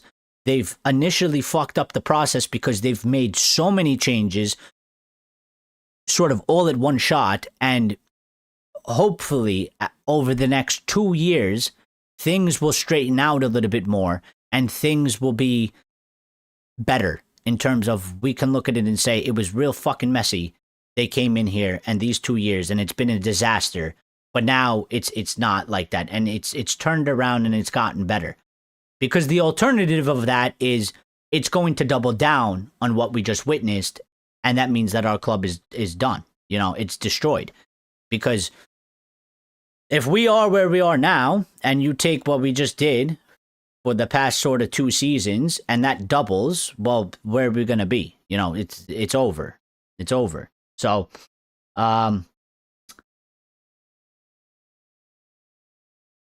corruption with Eric, taking a cut or bung from agent fees, fired quickly in Germany for doing the same thing last summer. Well, I have heard that as well. So, you know, maybe that's sort of the problem as well, is that that's why you can't give the manager full autonomy and full authority. It cannot work like that. And that was part of our mistake. You know, and I was part of that as well, because listen, I'm looking at it and I'm saying, well, you know, he did well at Ajax, but Ajax have a structure and it's a proper football structure, right? And they did what they're supposed to do as a football club. And I'm looking at my structure at that time, and I'm saying, well, we got fucking Richard Arnold. This guy doesn't know anything. We got John Murtaugh. He shouldn't be in the position he's in. So I'm like, the only football guy we got is the manager. So I was like, give him the fucking power, because I don't trust these guys. They don't know what they're doing. I was like, I'd rather trust this guy. At least he has an idea of football. But we see how that could be bad as well, because the managers, they shouldn't be getting everything they want. They are humans as well. They will make bad calls. They will say that they want a specific player. That's why there's the job of directors of footballs and sporting directors. These guys are supposed to be the experts, in that they find the perfect player that fits the system perfectly, that the manager can use, that will succeed in the Premier League and will succeed at Manchester United. That's not necessarily supposed to be the manager's job. That certainly became Sir Alex's job, because he was here for so long and he, was so successful that he just assumed it over time, because it's just the way it went. But that's not even normal. That's not normal, That's why what we had, that was something special. But we'll probably never have it again. And if we do have it again, it won't be for a very long time. But you look at all these other clubs, that's not how it goes. No manager has full autonomy. No manager gets every player they want. No football club, if you're smart and you're not stupid and you operate good as a football club, no football club goes and buys every single player that the manager asks for. But there's supposed to be a balance. You don't go buy Sancho for 80 million because he's some commercial signing. You buy, maybe Ali asks for a certain winger. You buy a different winger because you say, well, listen, this guy, we could get him at a better price and he's got some better abilities. And I think that the way we play football, it fits better. And you go and get that guy and then he uses him because it still fits and it still works. But when you go and buy, because the manager asked for him, I mean, we've seen that. It doesn't work out well. Because they're not that, they're not really experts in that field either. He might have some characteristics. He might like a certain thing about a player, but he might be wrong. That player might not be fit for the Premier League. He bring in Anthony. But why? He liked Anthony at Ajax. He liked some of the things Anthony had. He grossly and overly misjudged Anthony handling the pressure at Manchester United, playing in the Premier League, and playing English football. I want a manager back in who has the power of Sir Alex Ferguson. I don't think we'll ever get that, and I don't think I don't think we'll ever get that. I think to get that, Richard, first of all, you have to earn it. To me, he earned that, because of what he did, and then how long he stayed and how successful he was. I don't think you'll ever get that. I don't think that works in today's modern game. No football club does that. Nobody does it. And loads of teams are successful in doing that. So I think the only way that happens is you bring a guy in that doesn't start off like that and somehow gets the success. And if he stays here a long time and he's successful for a long time, then eventually he earns the right for that. And you can trust him with that because he'll be so ingrained with the football club over a period of time that it'll be fine. But there's no guy we can go grab and give him the autonomy that Sir Alex had and give it to him immediately. I don't think it'll work well. I think they tried to do it with Ten Hag, and I think that's... I think they tried with Ten Hag. They tried to give him Fergie power, and it turned out horribly. Lawrence says, key to improve the wage structures, as you say, but the Semenyo didn't come because we didn't offer him as much as Cunha and Buemo. Well, there's a discrepancy on that. I mean, I do believe... Listen, there's an update right now, and I'll give you this update. There's an update right now saying that Manchester City are going in for Elliot Anderson, and that they believe that they are front runners for Elliot Anderson because they are the more attractive project. And this is the same thing Nicky Butt is saying, and this is the ultimate fact. We are not what people want to believe we are anymore. And we need the greater part of the fan base needs to accept it. Okay, we are going to lose players like Elliot Anderson because we cannot offer a better project. We cannot offer them stability. We cannot say, we will guarantee you trophies. We can tell them that, and they're going to be like, you're full of shit, because where are they? Where is the progress? We don't have anything to offer these people. So the only process that we have is people need to suck up their pride a little bit, kill their ego a little bit, because there's still too much ego in the fan base, okay? We need to accept what we are right now, and we need to rebuild it from the bottom. And to rebuild it from the bottom is when I say people want Elliot Anderson because he's a shiny toy, and he's this New England whatever. He's English, he's great, cool. And if we can get him, that's fine. But if we miss out on him, don't be surprised. And when we do miss out on him, because I think we'll miss out on him, right? Because I think we need to be a bit lucky to get him, in that he would need some sort of special desire to specifically play for Manchester United. And I think as the time is going on, you're talking about a 20-year-old, maybe a 21-year-old, a 23-year-old. We'll go back 12 years. How old were they? 12, 10. That was the last time we were good. Okay, as they continue to grow up, we have been shit. They have watched us to be shit. The incentive, there's a less feeling of love towards Manchester United. Okay? We're less appealing. We're not as special to people that maybe aren't actually fans of the football club.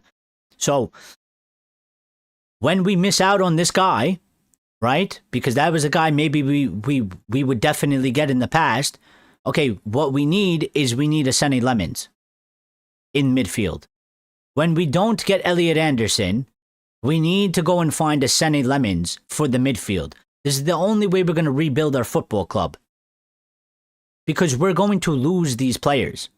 We cannot offer them a better project than the likes of City, or the likes of Liverpool, or the likes of Arsenal. We can't offer them this. We don't have it. We need to build to that. That's my whole point. That's always been my argument. We are nowhere near anything. We need to build a project that we can, at least at the very minimum, offer consistency and some sort of positive outlook. Lucky says Christopher Favel. Oh, and I missed a couple quotes here.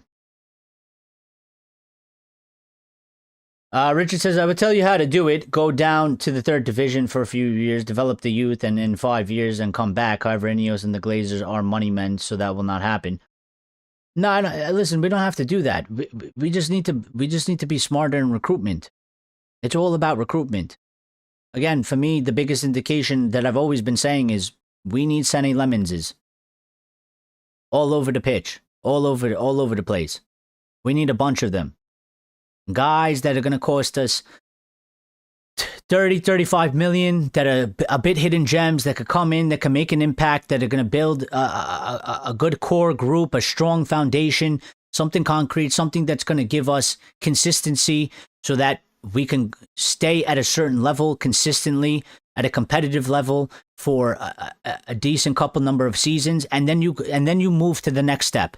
Once you get that base in, then you start going for, whatever big players are there, then you can start battling it out for them. Maybe, you grab one here, you grab one there, and you build it up like that.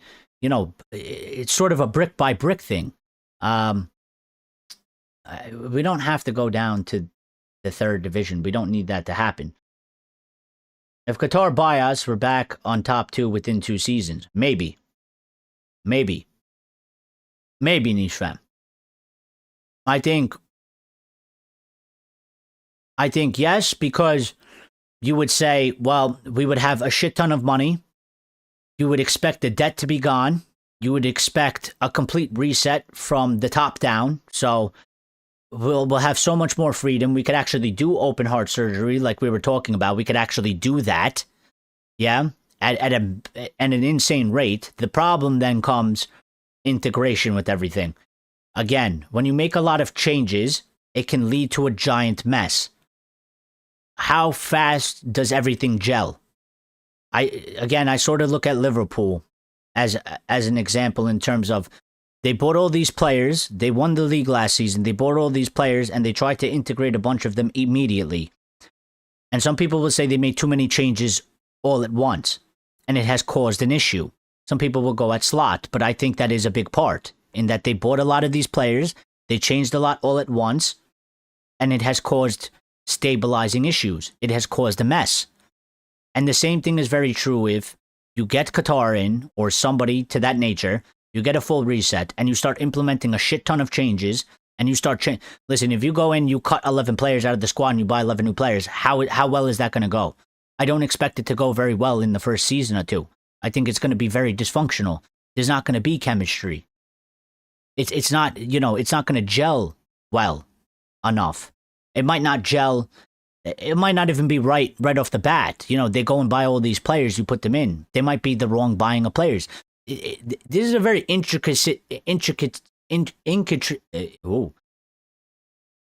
wow, I can't fucking say the word. You know what I mean? It's an intricate, there you go. It's an intricate process because there's so many factors. We can get all the money, we can get new owners. Okay, what players are we buying? How do they complement each other? Are they the right players? Do they gel together? Are they going to gel? What's the manager? So on paper, you would like to think, well, no Glazers, yes, and we get financial freedom, so we're back. We have like almost, our spending power would be unlimited. We'd probably be able to go and spend 500 million in one summer, no shot.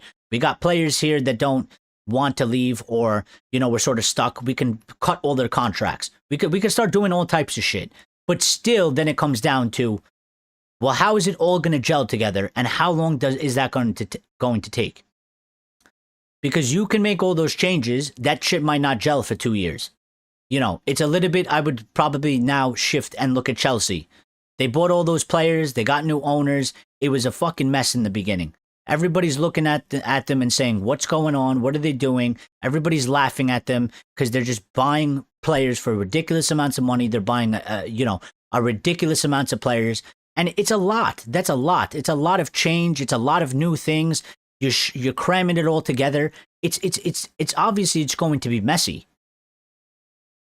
But after some time, maybe you start molding it. It should start to look better if you're doing your job. So you say 2 years, and I say it could be a possibility. I think maybe you could do it, but I could also see how it doesn't necessarily go well in 2 years. And it might take a bit longer. But definitely I would say, well then, our process should be sped up, for sure. It should be sped up. Like I generally say 3 to 4 years. Maybe Nicky Butt is right. Maybe it is 5 to 8 years. So let's say it is 5 to 8 years. So then maybe it should actually come down to 3 or 4 years. At that point. Cunha and Buemo, they are not top tier players. Okay, but what I'm saying is we're not getting top tier players, my friend. Like, this is another thing that is wrong with the fans. How can you possibly expect to get top tier players when we are nowhere near being a top tier team? What fucking top tier player is going to come to us when there is a team that can offer you trophies in your first season, offer you Champions League guaranteed, they're in it every single year? How do you expect to get top tier players? It's not even about not spending the money. It's not even about these guys don't know what top tier players is. It's about the fact that we literally cannot get them because they don't want to come to us. We can only get a certain level of player, which is why the only reason you get out of this situation is, again, you have to sign a bunch of Sene Lemonses. If we can't get the top tier players, you need players like Sene Lemons. They don't cost a lot. He's come in, he's made an impact, he has a good mentality. He like, Lemons is a profile of player he seems like he belongs at this football club, okay? His personality, his attitude, he has composure. He's 23 years of age. He is perfect for Manchester United in terms of what Manchester United used to be, what a Manchester United player is supposed to be. He is the quintessential perfect player right now. From what I've seen from him so far, he is the definition of a Manchester United player, in my opinion. Okay? He feels like something that we would have got under Fergie in one aspect. Like, Fergie got superstars, but he also got these other guys that are like this. Okay? That's what we need. That's what we got to go find. We need to find players that have that level. We're not getting superstars. The superstars aren't coming to us. We're going to miss out on them. So the only option we have is we got to go find gems. There are gems out there. You can buy them. Every team does it. They've been doing it. They've done it when they've built their teams into winning teams. It's the thing we got to go do. Money is everything, and Qatar could pay off all the debt and build New Trafford. Well, money is a lot. Yes, I do agree. Money is a lot. Like, this is the problem that I have when people say, you know, we shouldn't buy players for Ruben. It's not about buying players for Ruben. This sport demands you to spend money. And if you spend money, you are more likely to win. It's a proven fact. How did Manchester City become what they are? They spent a shit ton of money. They spent it correctly, but they spent money. How did Liverpool revamp themselves? They spent money. How did they keep themselves on top? They continue to spend money. You must spend money no matter what. So when people say Ruben shouldn't get any more transfers, you're telling the football club to not get any more transfers. You're telling the football club not to buy players. So you're telling the football club to stand still while everybody else continues to improve, and then we're going backwards. So I don't agree with that ever. It's not about Ruben. It's not about Ruben. We must buy players regardless of who is managing our football club. We must always buy players, and the players we buy must be improvements on what we currently have. That is the basic ultimate goal for how it works. Richard says, sometimes the best times I've ever had was when we were in the second division and now the championship. Well, fair enough. I don't know about that. I wasn't there for that. Lawrence Burry, the key is to be in Europe every season. Simples, not Thursday night in the conference, though, because that ruins the league campaign. I agree. I mean, it makes it much harder for us. And yes, like, this is what I'm saying. Like, people look and they want to challenge for the Premier League. And it's like, dude, that's like the fourth step. We didn't even get to the first step. The first step is, how about we consistently stay in the Champions League? How about the goal is, let's be in the Champions League for 4 seasons in a row. You know, how about that be the goal? Instead of bringing me a guy and telling me that within 2 years he's got us have us challenging for the title. Okay, we're gonna challenge for the title. We can't even finish in top 4 consistently, back to back years. How are we doing that? How is that going to work? Until somebody can properly explain to me how that works, I can't understand it. I don't understand it. So I don't understand when people say these things. It doesn't make sense to me. So unless somebody can step by step give me a walkthrough of how a manager is supposed to come in, take this team, and go challenge for the title within 2 to 3 seasons, meanwhile, we can't even consistently finish in the top 4 and be in the Champions League consistently from one season to the next season. How does that work? I don't think it does. I think it literally is not possible of working. It doesn't make sense. First step is, let's consistently finish in a top 4 place, in a top 4 position. Right now, we're not even finishing consistently in the Europa League position. But I would say, since we're United, I say forget Europa. I say main goal is, let's find a way to build a team that can consistently finish in the top 4 back to back seasons.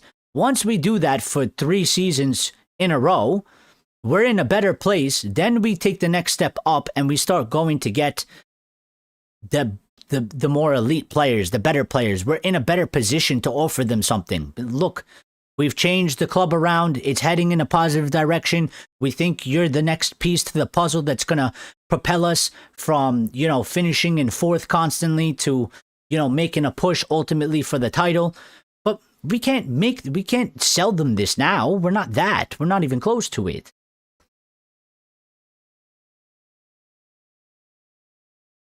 I push Newcastle United approach science department. Well, we need everything. Club doesn't do youth anymore. A different era. Chelsea, the model of buying and selling youth. Why? That's a problem with football. We don't necessarily have to be like that. But again, I sort of look at it as, well, listen, our club all over the place has been bad. So how can I expect the youth to be good when the recruitment is bad? The people in charge of our club are bad. The players in the first team are bad. The manager is bad. If everything is bad, how can I expect that the youth are going to be good? I think the youth recruitment is probably bad as well, which means that they're not good as well, you know. And also, like, you know, this has been a bit of a long time coming as well. Like, you know, when we started falling away, you know, we were losing out on a bunch of kids. When they started going commercial, they didn't give a fuck about the youth. We lost all sorts of youth players in that time, okay? The academy started getting worse because they completely ignored it. Okay, so right now, even if you try to rebuild it, okay, it's still going to take time. If you neglected something for 8 years, you're going to have to put a lot of work into it. It's going to take a lot of time for it to come good again. So even if they are trying to do something with the youth now, I don't think you'll see the results of it. You know, they've been here for what, 2 years now? I don't think you're going to see the results of it in 2 years. I think it'll probably take 4, 5, 6 years for it to actually be massively positive, where we can actually look to the academy and say, it's strong now, and it's definitely going to make a positive impact, and it's going to help us. Eric, that's why as fans from me send message, sell Ugarte, Xerxes, get Premier League players, Ruben Neves, Jean-Philippe Mateta proven. Eric, these guys, they all yes men to Sajim. Well, maybe they are. I mean, if they are, then that's unfortunate, because then we're just fucked, Ray, you know? Unfortunately, if that's the case, then we're all screwed. You know, we're all screwed. You know, listen, if he is so heavily involved, then to me, you know, we're done. Like we're done for however long it takes for this whole thing to collapse. And you know, but at the same time, I would argue we're getting double fucked, because somehow the value of the club still continues to go up. Okay? We are, you know, the Forbes list just came out.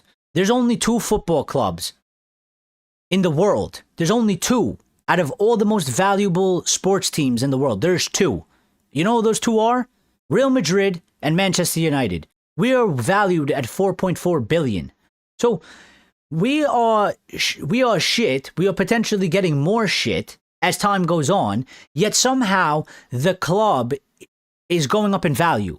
So we're actually getting fucked on both sides, because if we were shit and the club is losing value, we might stand a chance that they say, fuck it, let's get out because we're going to lose more money. Let's take what we got and get out. But we continue to be shit on the pitch, and yet they're technically making more money. Well, now we're getting double fucked, because they don't have an incentive to leave. And we ain't going to get the change we need. And we're going to continue to be bad on the pitch, but they're continuing to make more money. You know, I'm not a business expert, so it hurts my brain, because from just a common sense point of view, you say, well, if you have something and it's operated shit, you would expect it to not do well financially. But in the case of us, our club is operated shit, and somehow it's going up in price. So we're literally losing on all ends right now. There's 2 football clubs, Real Madrid and Manchester United, are the only 2 football clubs in the world that are on the I think it was like top, I don't know if it was top 10 or top 20, 25, top 50 sports teams in the world. It just came out. You could go look it up on Google. We're like, you know, somewhere in like 34th or something. We're on the lower end of the list, because there's the American sports teams that are worth 10 billion, basketball teams, NFL teams. That's where the money is. More of it. That's what they're trying to do to football anyway. So, Ray has joined the RDE VIP section. Just seen that. Sorry if you did it before, but thank you for becoming a member. of the channel. Greatly appreciated. And he's got the, I believe that is the red badge. I forgot exactly how I put the tiers. So you got different color badges, 1 month, 2 months, 3 months. They all change colors and stuff like that. So Patrick Stewart was so bad, he got sacked from Rangers after 3 months. Yep. But, you know, how are they being run? I don't know anything about Richard. I don't know anything about Rangers. You know, how is their situation? Are they in debt? They got people like Glazers? Are they fan-owned? Richard, without consistent European competition, we can't sell the best players. We can't do anything. We can't buy the best players. We can't do anything. We can't do anything. And this is why I'm saying, like, I hope this process works. You know, I have reservations and I have concerns and I can see how it can fail. And I hope these guys aren't actually that incompetent, like, because it just really, all it means is that we're fucked. And some people, like, listen, I don't know, they could be right, but I feel like there's massive implications that come from this that can damage us even further. Like, some people believe, like, they wanted it all to fail because they think ultimately it'll get the Glazers out and it'll get us a fresh restart. And I just don't know if that's true. Like, I think that there is always a possibility that if INEOS fail and this thing gets worse and we get worse, we'll be in a worse position. And then I don't know what happens. I don't know if they necessarily leave. I don't know if they just continue to stay here. I don't know if we ever get to a point where we maybe force them out. You know, I don't know how that goes. You know, it could be them doing this and it failing could be so detrimental that it hurts us even further. So, to a point where it's totally done and dead. You know, I don't know. Nobody, like, when they try to tell me, like, if Sir Jim fails, that means the Glazers will have to go. I don't buy that.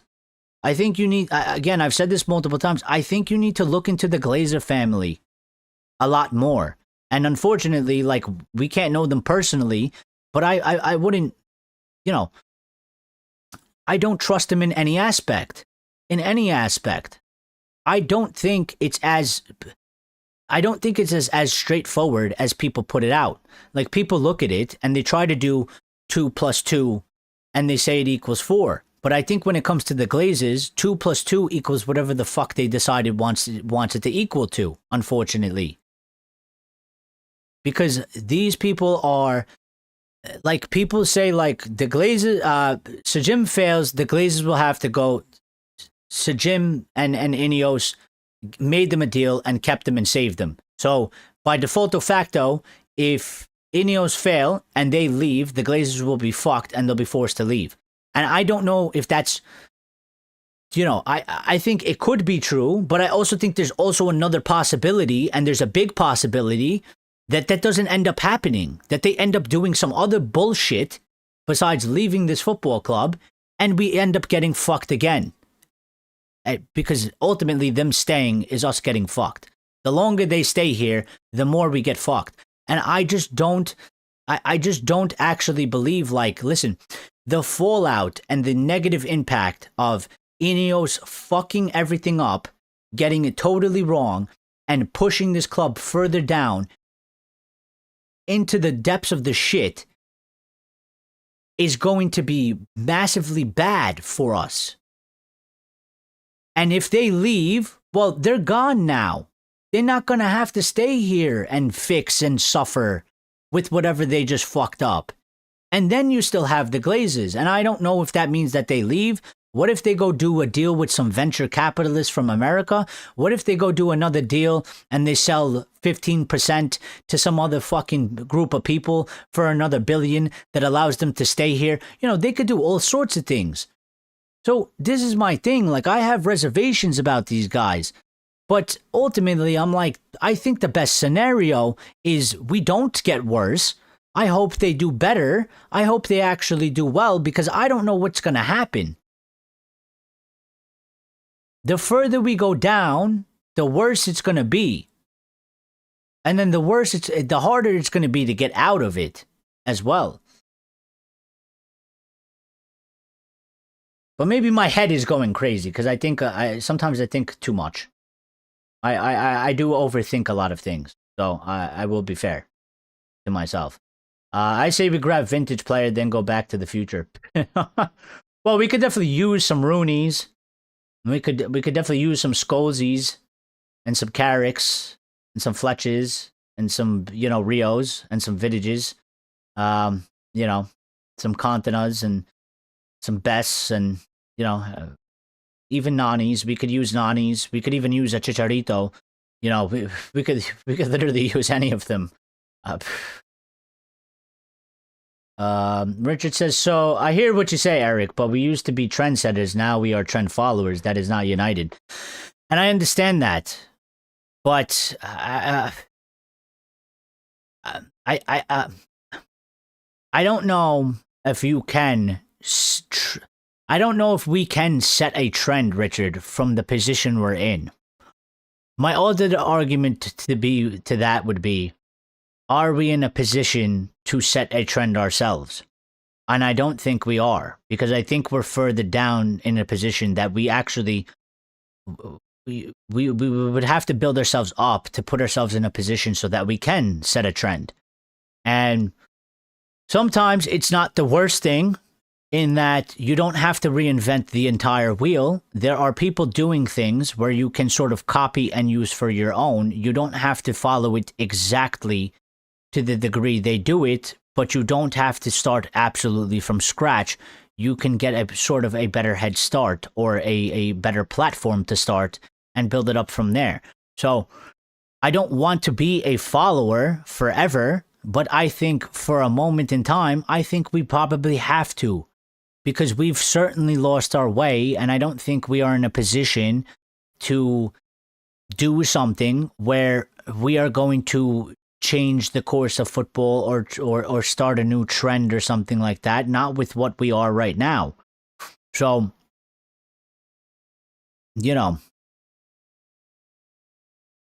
I sort of see it like, I mean, if you're poor and you want to be like mega rich, well, at some point you have to, from going to be poor, you have to at least end up somewhere in the middle where you're not poor anymore, but you're not rich. And then eventually you get rich. I mean, to go from poor to mega rich, essentially, that's a lottery, isn't it? Like, you buy a lottery ticket, you win hundreds of millions, and then all of a sudden, like, you're not in poverty. But if you're going to go through the process to build yourself up, I think like 99% of the time, like you don't just go from like poor to all of a sudden like you're mega rich. You go from poor to now like you're not poor, you're like decently okay, and then you take the next step from going decently okay to rich. And I kind of feel like that's what it is. Like, we used to be trendsetters, but we're not. We've fallen off. And to be trendsetters once again, well, we need to build our platform back up to that. We're not just going to start setting trends in the way we are. I just, how can we do that? We now have 3 physical scouts. All our buys are based on stats and players, not actual viewings.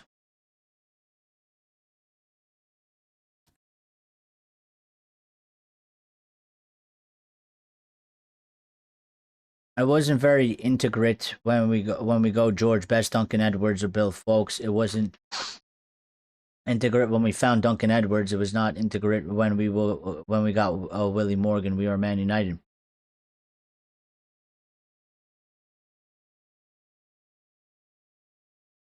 No, I'm telling the club to sack the scouting team, the director of football, and go back to basics. Well, maybe they do have to do that, but ultimately, the guy's in charge. So, I mean, if they're incompetent, they're not going to do it, are they? So something's going to give. I mean, at some point, and this is what I'm saying, we're going to just have to see it play out over the next couple of years. I mean, like, the director of football, the scouting team, these guys are either going to get shit right and it'll work and they'll be fine, or it won't get right, shit will fail, and eventually, like, they'll all get sacked, because at some point, if it fails, like, Sir Jim will sack Jason Wilcox. He will sack a bunch of people. and then maybe he decides to leave, or maybe he'll do something different. I don't know. But I don't think they're in the case of doing it right now. So, Grace says Happy New Year, everyone. Happy New Year. Hope everybody is well.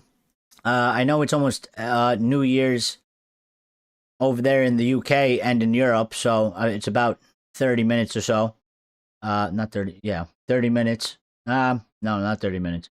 I'm doing Maltese time. Malta, it's 40 minutes away. In the UK, it's you got another hour, so hour and a half. But yeah, Happy New Year, all. Yep, Happy New Year. Ocarte fans. Real Madrid are not like us because they are financed by their local council. Yes, and they are locally owned, and they are in a better position than us. So they have better fortunes than us, unfortunately. Because really, I mean, if we weren't owned by these people, I mean, we could sack everybody we want. I mean, that's how it goes there. I mean, Perez has been there forever because look at the job he's done. So, you know, I think you would get to argue he gets to keep staying there, and they keep voting him in. But yeah, we don't have that. We can't sack the whole board. We can't sack, you know, there's a board of directors, by the way. And if you look at the board of directors, you know, there's obviously all the Glazer family. All of them are on the board of directors. There's obviously, you know, who did Sir Jim put on there? The French guy. Blanc. I think he put Blanc there. I think he put Sir David Brailsford. But there's a bunch of other guys on that board. Nobody knows who the fuck they are. I've never seen their face. I don't know who they are. I don't know what they do. But they're there. They've been there for like years. You know, there's about like another 10, 14 of them that they're there. Who the fuck are these guys? You know, they're part of that. They make decisions. What are their interests? What are they doing? You know, there's people at our football club that run our football club, that are in charge of our football club, that hide in the shadows and never get mentioned. We don't know them. I don't even know them. I looked up the board last time. There's people's names. I'm like, who the fuck is this guy? I've never heard of this guy. I've never seen him at Old Trafford. Sky Sports has never bring him up on the TV or anything. It's like, who are these guys? What are their motives? You know, what impact are they having at the football club? Are they making decisions as well?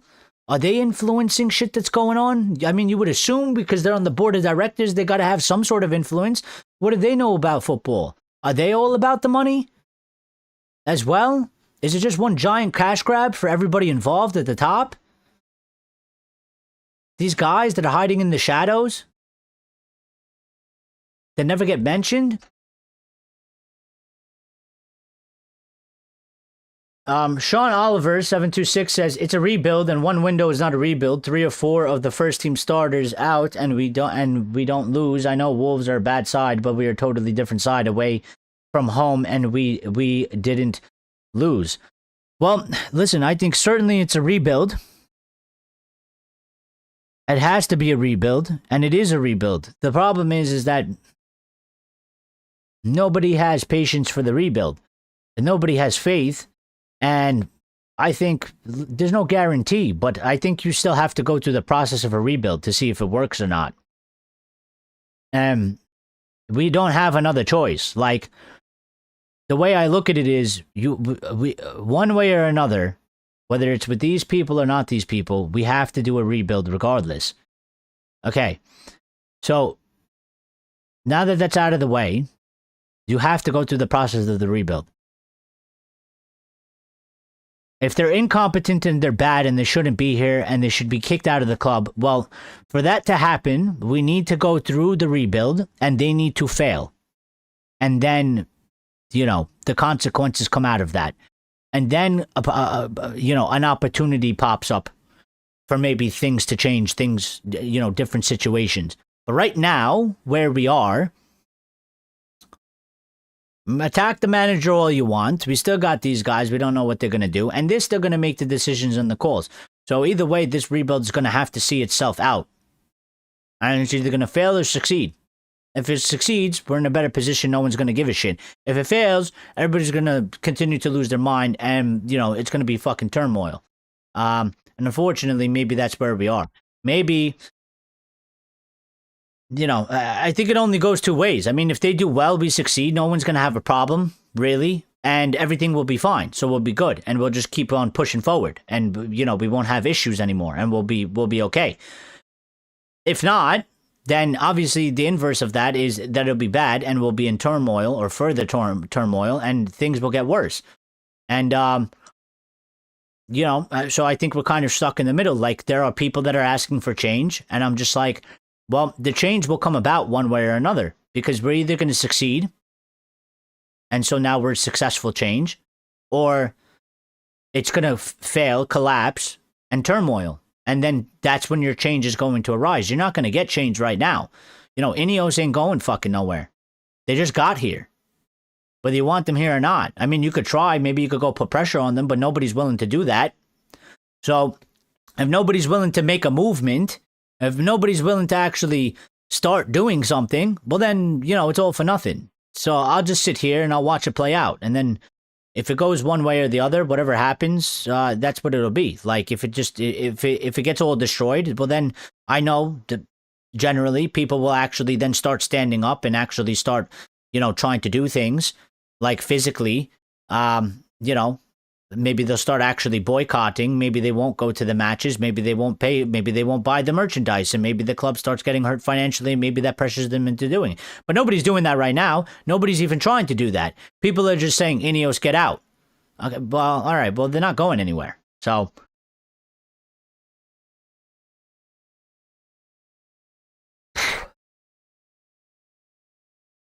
where did that go?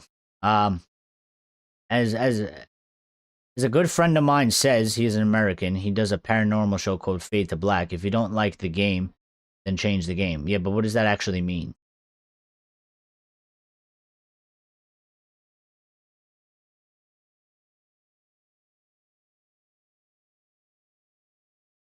If you don't like the game, change the game.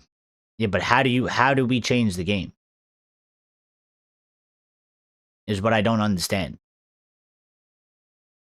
I don't understand how we actually go about changing the game. How do we change the game? How are we going to change football? We can't change ourselves.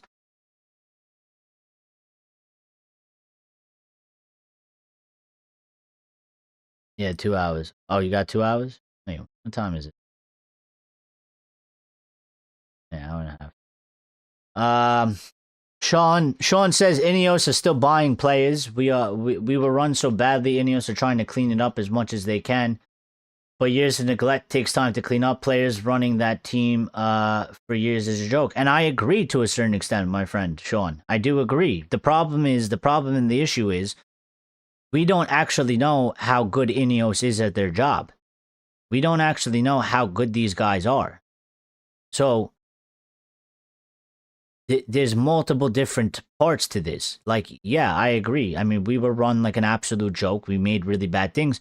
At the same time, we don't know how good they are, and they're making mistakes as well. And the mistakes they make, you pile it on top of the mistakes we made in the past.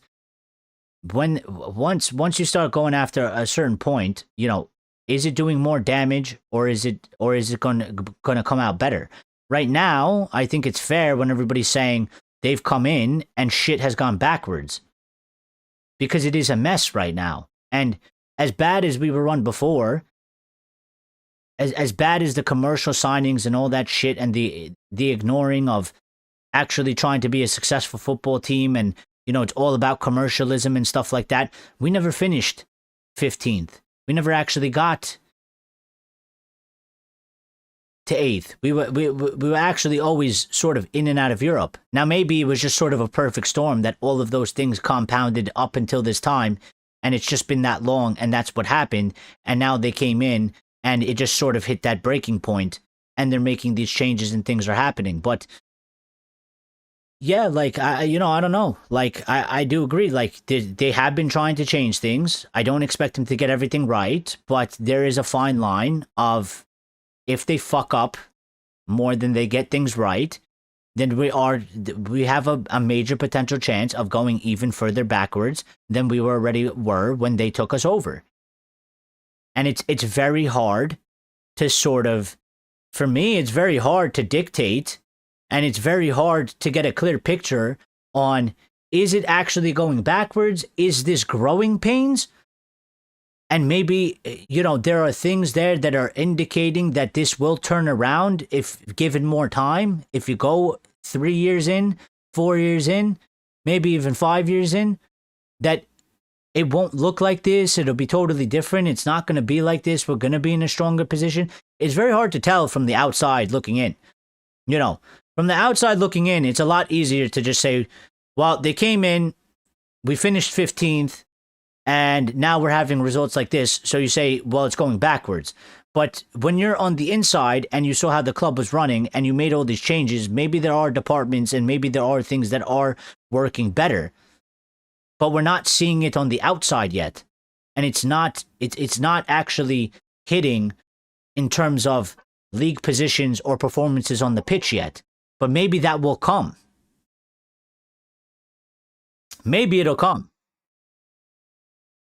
But it's very hard to see. And I can understand why some people look at it and say, INEOS have fucked everything up. They've made everything worse. Because, I mean, on face value from the outside, yes. I mean, there's only so many things that we can get an indication of how it's going. League table position, performances on the pitch. We don't see anything else. We don't see anything behind the scenes in terms of training. We don't see, day-to-day operations, how they communicate with each other, the offices, all the departments, how they work. We don't see any of that. We don't see, it's not like we saw how it was running before and we see it now. Maybe it's like fucking night and day in there. And we're just not getting the results on the outside yet. And maybe to get those results on the outside, we just need to go a little bit longer. We just need to go into the 3rd year and the 4th year and maybe the 5th year. And then maybe it'll look totally different.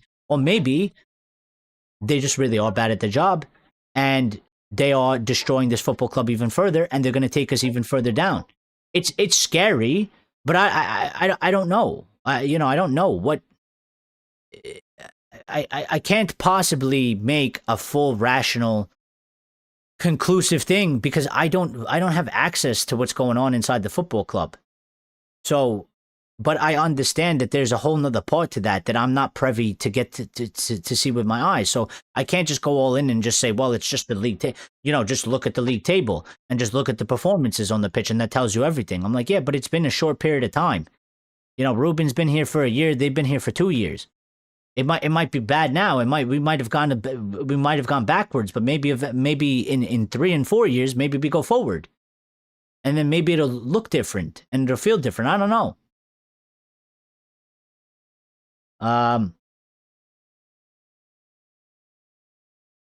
INEOS, they tried to vote Michael John Eldson of the board, who worked at Old Trafford since 73 and was on the board since 82, a man of 86 years old. Well, I don't know him, though.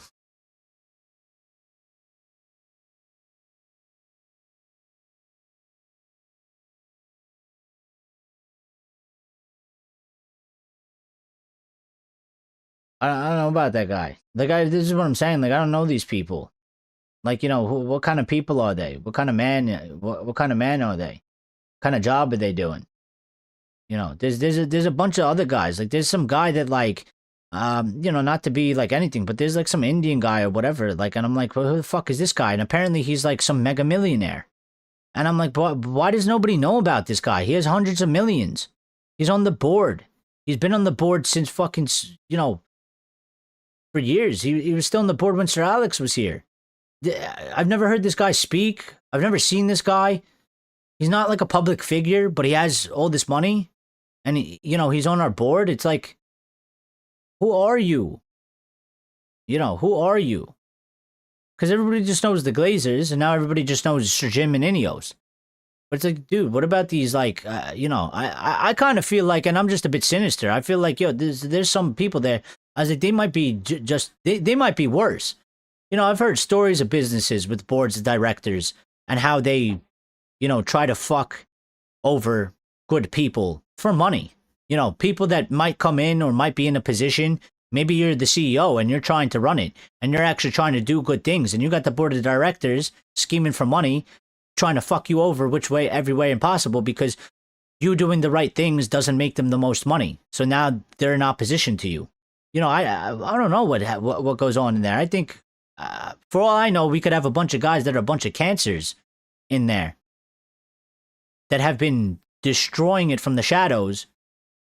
The Glazers get all the hate because they're the Glazers and they own the club. Nobody ever talks about them because they're not public figures and nobody's ever going to know their fucking name, what and what they're about. So he used to be Sir Matt's confidant and still attends United games. So they tried to vote him out, you're saying? INEOS tried to vote him out of the board? Or they tried to put him in and it was rejected? Because that's where I'm a little confused. Change the game by bringing in new owners and new partners who care about the club, not just profit. Well, yeah. Listen, I would get that, but I'm just saying for that to happen, I think there needs to be a series of events to happen, Richard. For that to happen, I just feel like, listen, we tried protests for like 20 years, they didn't go anywhere. We need some sort of major, big sort of cataclysm, or we need to get lucky and they just need to decide that, you know, they've gotten the price that they wanted and now they're out and they're leaving. I think it's one of those. It used to be that every Glazer family member had to agree to signing. That's why we were always slow in signings. There was a lot of things. It wasn't just that, Sean. I mean, that might be one of them, but like, yeah. I mean, that definitely is one of them for sure. Like, you know, they wanted to sign a player. The manager wanted a player. Joe Glazer had to approve it. By the time Joe Glazer got to it, because it's not his first priority. Joe Glazer is a billionaire, and so is Avram Glazer, and so are all the other Glazers. You know, they got other shit going on as well. It's not just United. They got all types of business going on. By the time he actually sits down to look at it, and then he has the impact. I mean, what the fuck does he know anyway? So, you know, by the time he goes to approve it, which he doesn't approve it because he disapproves it, because it's not making him money. Yeah, we've missed out on everything. So, yes, they wanted him out because he was one of the old United people on the board. Well, I guess that's a bit fucked up, isn't it?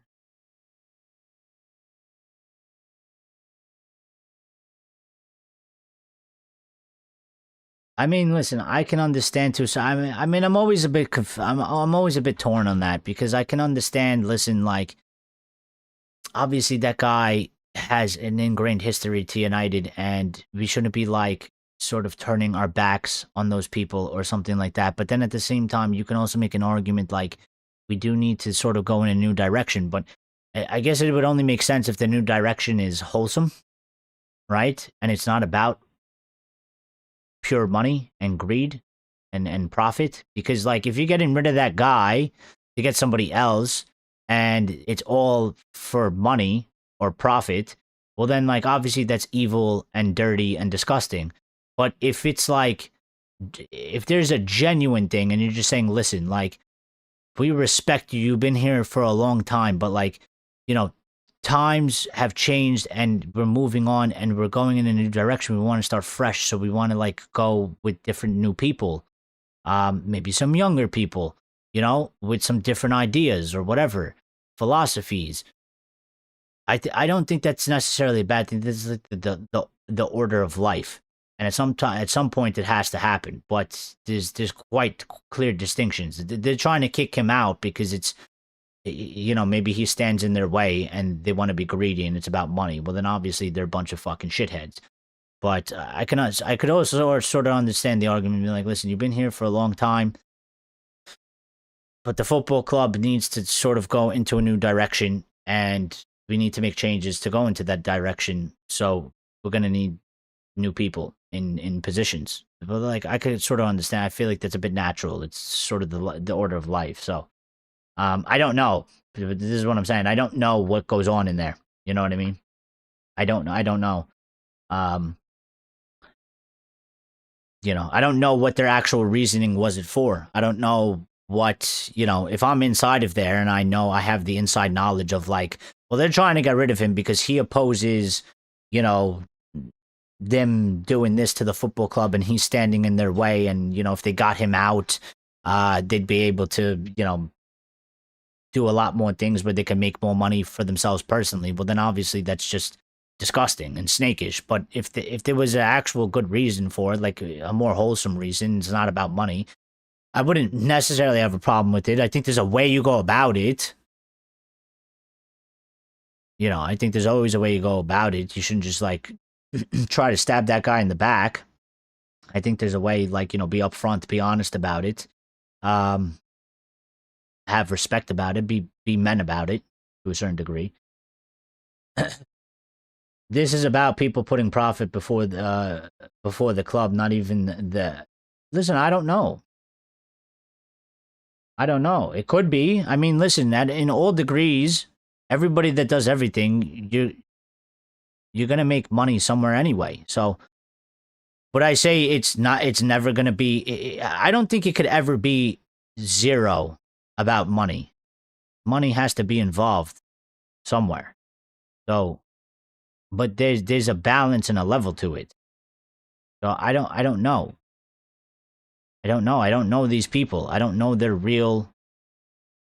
I mean, I know the Glazers. I know they care about money. I don't know about INEOS. I don't know so much about Sir Jim. He is a business guy. Could be that he wants to make a bunch of money, but he is also British. He might care a little bit more than certainly the Glazers and these other guys around him. I don't know. Like, he's involved in sports. Maybe he wants to make more of a name for himself. I don't know what it is. I don't know what it is. He could he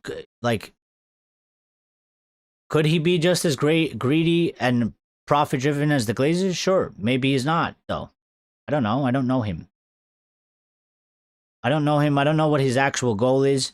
It's a bit hard to see in terms of, well, for them to make more money, I would say that we need to be better. So they need to do a better job. So they need to get things better. But I don't know. These are a sort of elite business people. Maybe they know how to make money without us actually being good. Like the Glazers seem to do, because the club value keeps going up even though we're shit. Sean Oliver says, hasn't INEOS got the option to buy 49 or 51% after 5 years? 49%. Maybe they do. I don't really know about that. Okay, all right, guys, I must go. I have people arriving. I'll speak to you next week after these. All right. Well, good luck. Happy New Year. Wish you best. This is the last one, obviously, of the year. So thank you for joining. Thank you for being here.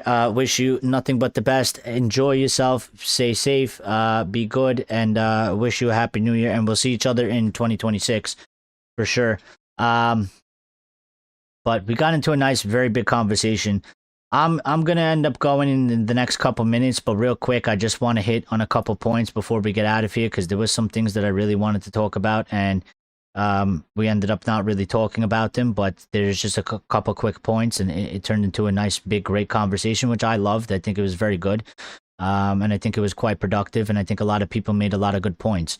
So shout out to you guys, and for everybody, if you hit the like button, we got 22 likes today. I mean, if there was any way to end the year, I mean, that is the way to end the year. I mean, that's great. Listen, we usually average about 10 likes. We got 22. So thank you to everybody that smashed the like button. If you're new and you just joined us for the first time today, thank you for, first of all, finding the channel, supporting the channel.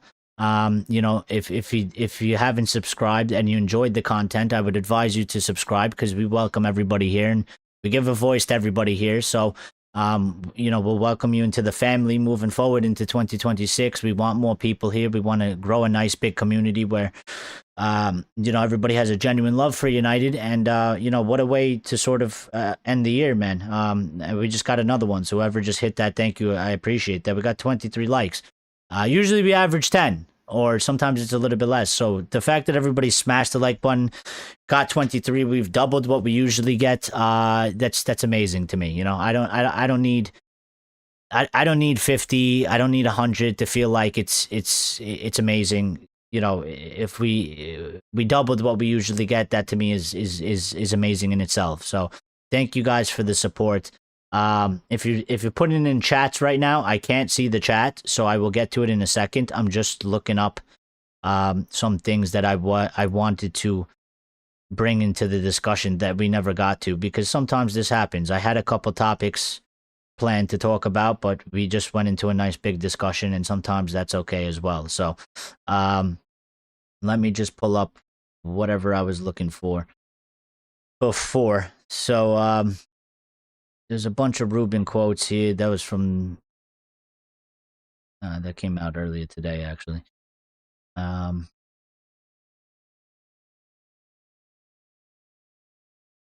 Yeah, so there was the Nicky Butt thing.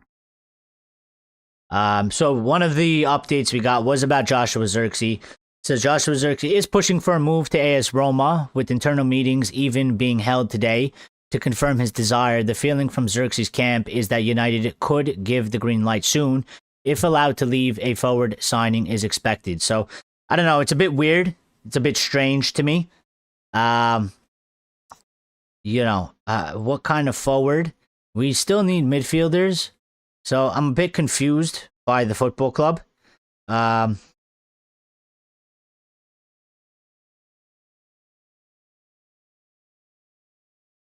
Sean said, "Happy New Year's. See you under the table after Leeds. That's where we'll be heading. Haha. Night, everyone. Well, good night, and thank you for joining and stopping by." Yeah. I mean, listen. I don't really understand. Like, for me, I think Xerxes is sort of a bit of. I think he's a bit excess right now, so I don't really understand. We're selling Xerxes to get in a forward. You know, maybe if you tell me like it's more of a winger instead of a central player, it makes sense. But if we're gonna get a forward and it's gonna be a central player, I'm gonna be confused. Like, they're totally gonna lose me. I don't really understand what they're looking at if they're doing that.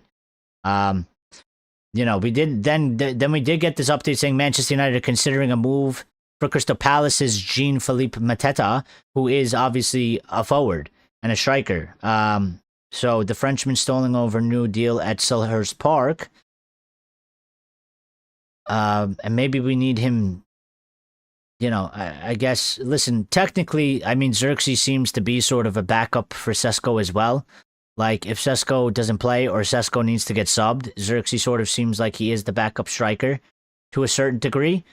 And I don't even like him at strikers, so I would say, and I would argue, that, you know what, if you let Xerxes go, maybe you get somebody like a Jean-Philippe Mateta, an experienced guy, plays in the Prem, and he could sort of be one where, either he is a backup to Sesko, or if Sesko's struggling, then he can maybe lead the line while Sesko's struggling, and, give some relief to Sesko and let Sesko come off the bench and, just focus on himself and have less pressure in terms of, if Jean-Philippe is leading the line and we're doing okay and we win a couple matches, or, we're scoring some goals, and then Sesko comes on, there's a little bit less pressure for him in terms of that he can just focus on himself having a good game, and, he doesn't have to be,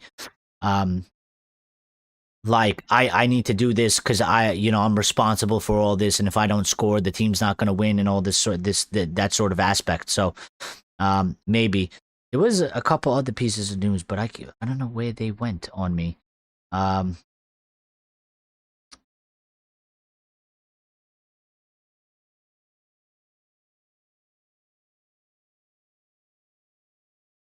Yep, Sir Alex, happy birthday again.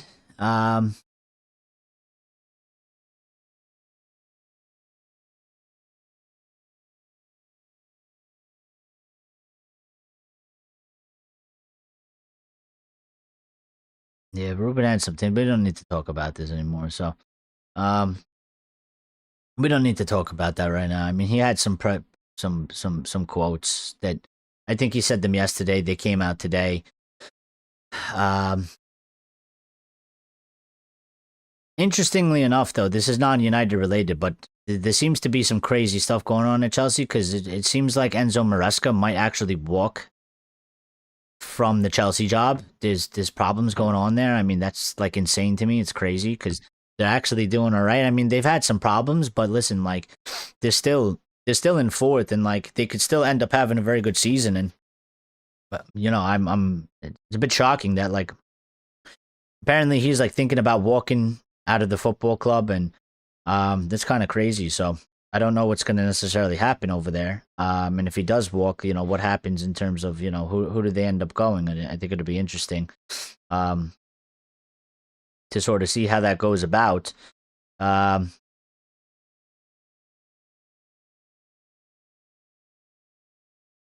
but yeah, to me, listen, I think the biggest thing that we need to do is right now. Obviously, we need our players back, and we need to go into the Leeds game, and we gotta up the performance. We gotta get a result there for sure. And when I say result, I mean a win. We need to win. We need to beat Leeds, and for me, going forward, there's just one responsibility: is that you better go get players in January. Somebody, a player, somebody that's going to have an impact for the team for the rest of the season. We need it.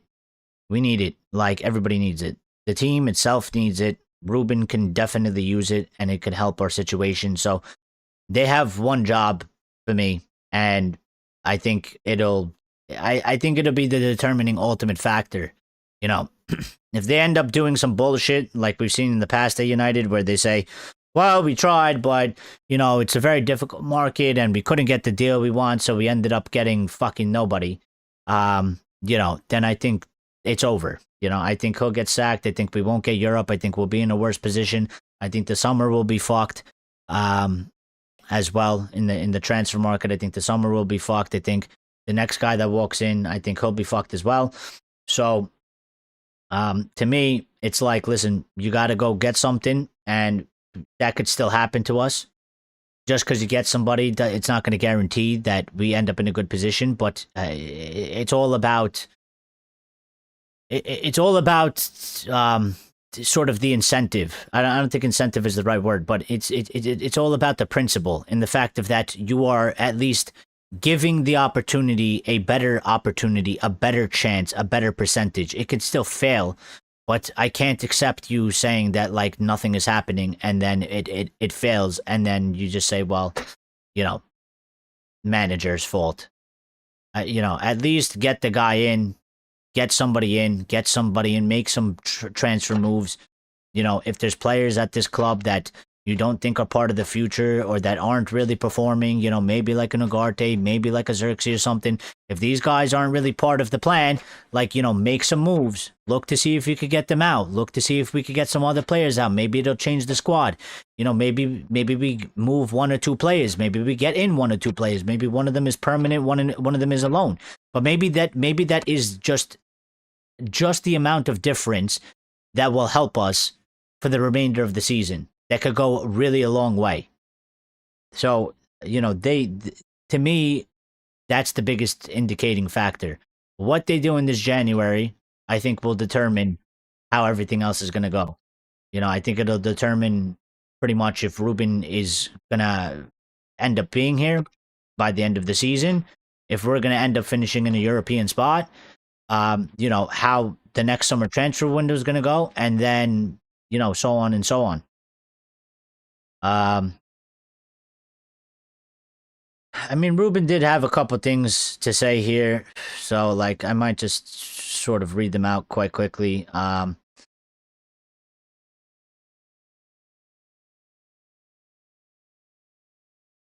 So he did say along the lines of, these came out today. So I think they were from yesterday, but they didn't release them until today. He said, Ruben said, we struggled for the whole game. We had a lack of creativity, but we already knew that it would be a different game compared to Newcastle. We had a different energy also during the game. If you look at the 90 minutes, we had our chances, but the fluidity wasn't there because there is a lack of connections in this moment. Well, I think he's jotting that down to the fact that we don't have a creator, which that was sort of That was one of my concerns, is that there's no Bruno, there's no Mount, and there is no Meno. And those three players are the players that, at whatever level, they're going to be the creator, and we don't have them. And I was worried about that, because I'm like, well, we sometimes struggle to create generally with them there. You take those players out, and it's like, well, what the fuck who's creating? Who's creating? And that certainly was one of the cases. But he also said the performance wasn't good, the creation wasn't good, the fluidity of the game wasn't good. We knew we would struggle if they put a lot of men behind the ball. We tried to put 3 strikers in since the first minute, but we struggled and tried to change that in the second half. Today wasn't our day. We lacked completely our fluidity during the game. And that, I think, is just quite obvious to everybody. But 100%. I mean, fluidity, intensity. He goes on to say, when you have more men behind the ball, you have to work harder and to create more. To have more imagination, to play the game in a different way. We lacked that quality today. I think we definitely did. Like, listen, you could blame him for the formation, the shape. But again, this is what I talked about in the beginning of the show. Like, the lack of imagination from the players. Like, this is what I'm saying. Like, the players on the pitch, like, they have a response. Like, I don't know. I can't get away from it. I've always held, like, a responsibility as a player. When I go on the player, like, it's my job to make shit happen. Like, the coach might be a dick. Maybe he should have started me when he didn't. Maybe he should be giving me more than, 15 minutes on the pitch. Maybe I should have been on there for 60 minutes.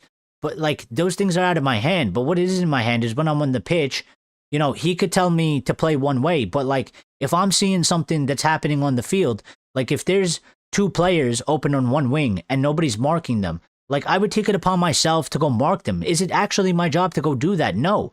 But somebody's got to do it, because we're going to get fucking exposed and we're going to lose this match. And I'm trying to win the game. I'm trying to win the game. And these guys, it's like they with the lack of imagination, they're doing shit. Again, trying to pick up the ball and dribble through 7 players when there's no help, there's no space around you. And you do that 7 times during a match. Like, what are you doing? What are you doing as a footballer? He said the players tried.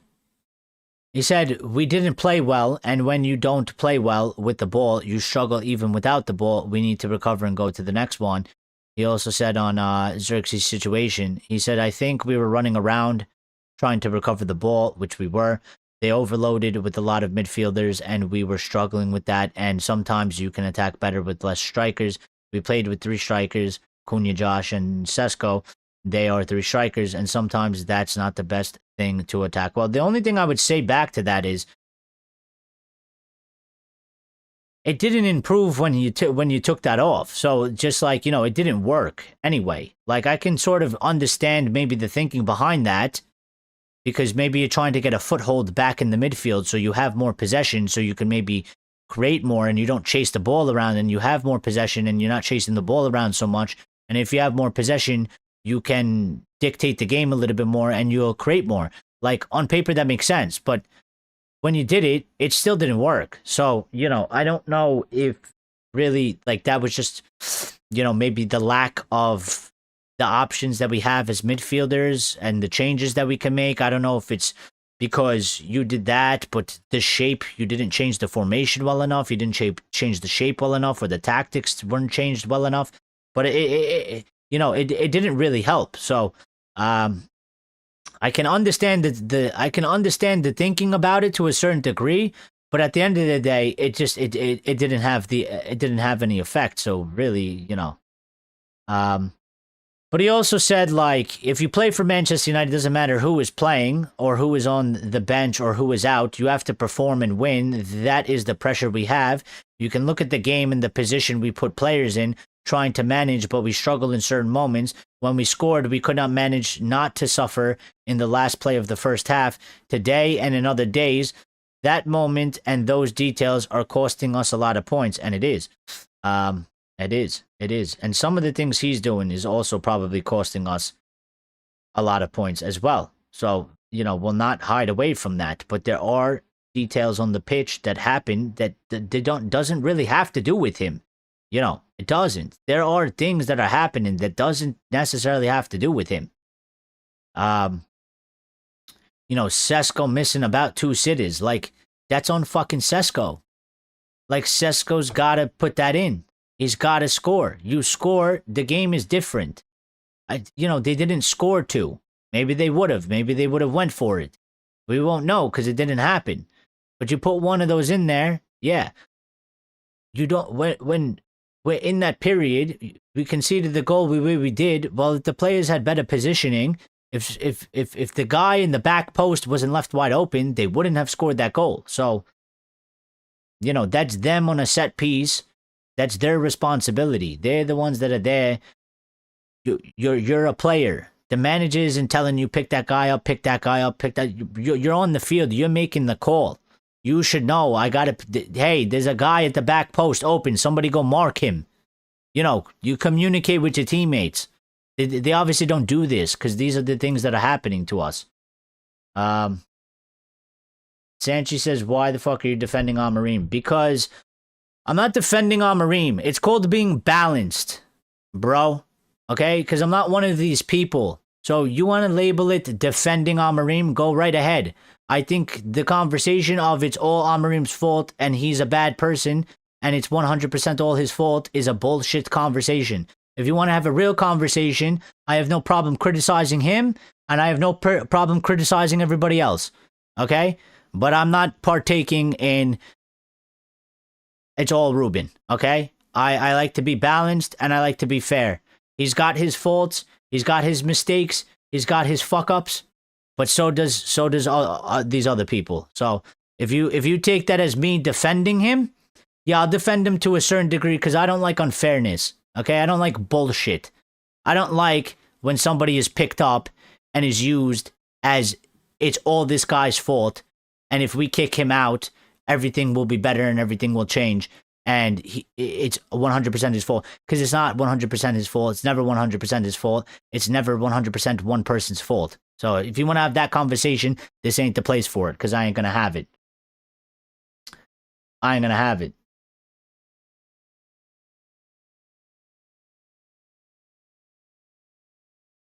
What has Amorim done to receive any deserve? Please be objective. I'm always objective. What has he done? I don't know. What do you mean by that? What has he done? He's been hired and he had a shit first season. At this season, again, people don't like this because they don't want to hear it. And we're not perfect. And you can make the argument, well, tying to Wolves at home is an improvement. But when you look at the fucking whole thing, okay? When you look at the points we got in the amount of in the matches that he took over, when he had the points, when he came in to the points we got now, and if you look at the positions, we're not in the same place. It's different. It is different. Okay? And he was given this season. He was always going to be given this season. And we're not in 12th. We're in fucking 6th. So he gets the rest of the season as long as he keeps us where, he's got to be. As long as there is an opportunity, he gets the rest of the season to prove if he's going to do it or not do it. And if you sack him now, go ahead. But who you getting? I'd like to hear the list. Because I guarantee I could run through your list and tell you none of them are fucking coming. Not right now. Not in the middle of this season. And if you do that right now, aren't we doing Ten Hag 2.0? Wouldn't we be just sacking the guy in the middle of the season to go pull some guy from another place? And he probably ain't going to be able to do much in the middle of this season. He has a mouthpiece for the owners now. He said already he will not ask for players. Yeah, he didn't really say that like that, so. But, yeah. I've seen him say that. And, yeah, I mean, that's not exactly how he said it. But if you want to take it that way, go ahead. I mean, that's incorrect. That's incorrect. That's not true. Like, this is what I'm saying. Like, some of you just want to take what he says and turn it into what you want it to be or what you want to hear. You don't actually listen to it. So I don't know what to tell you, but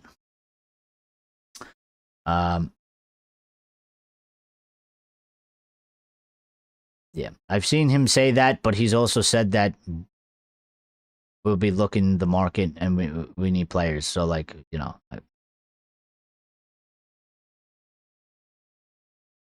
I don't know. But anyway, yeah, that's it for today. So listen, guys, thank you for tuning in. It's been a fantastic way to end the new year.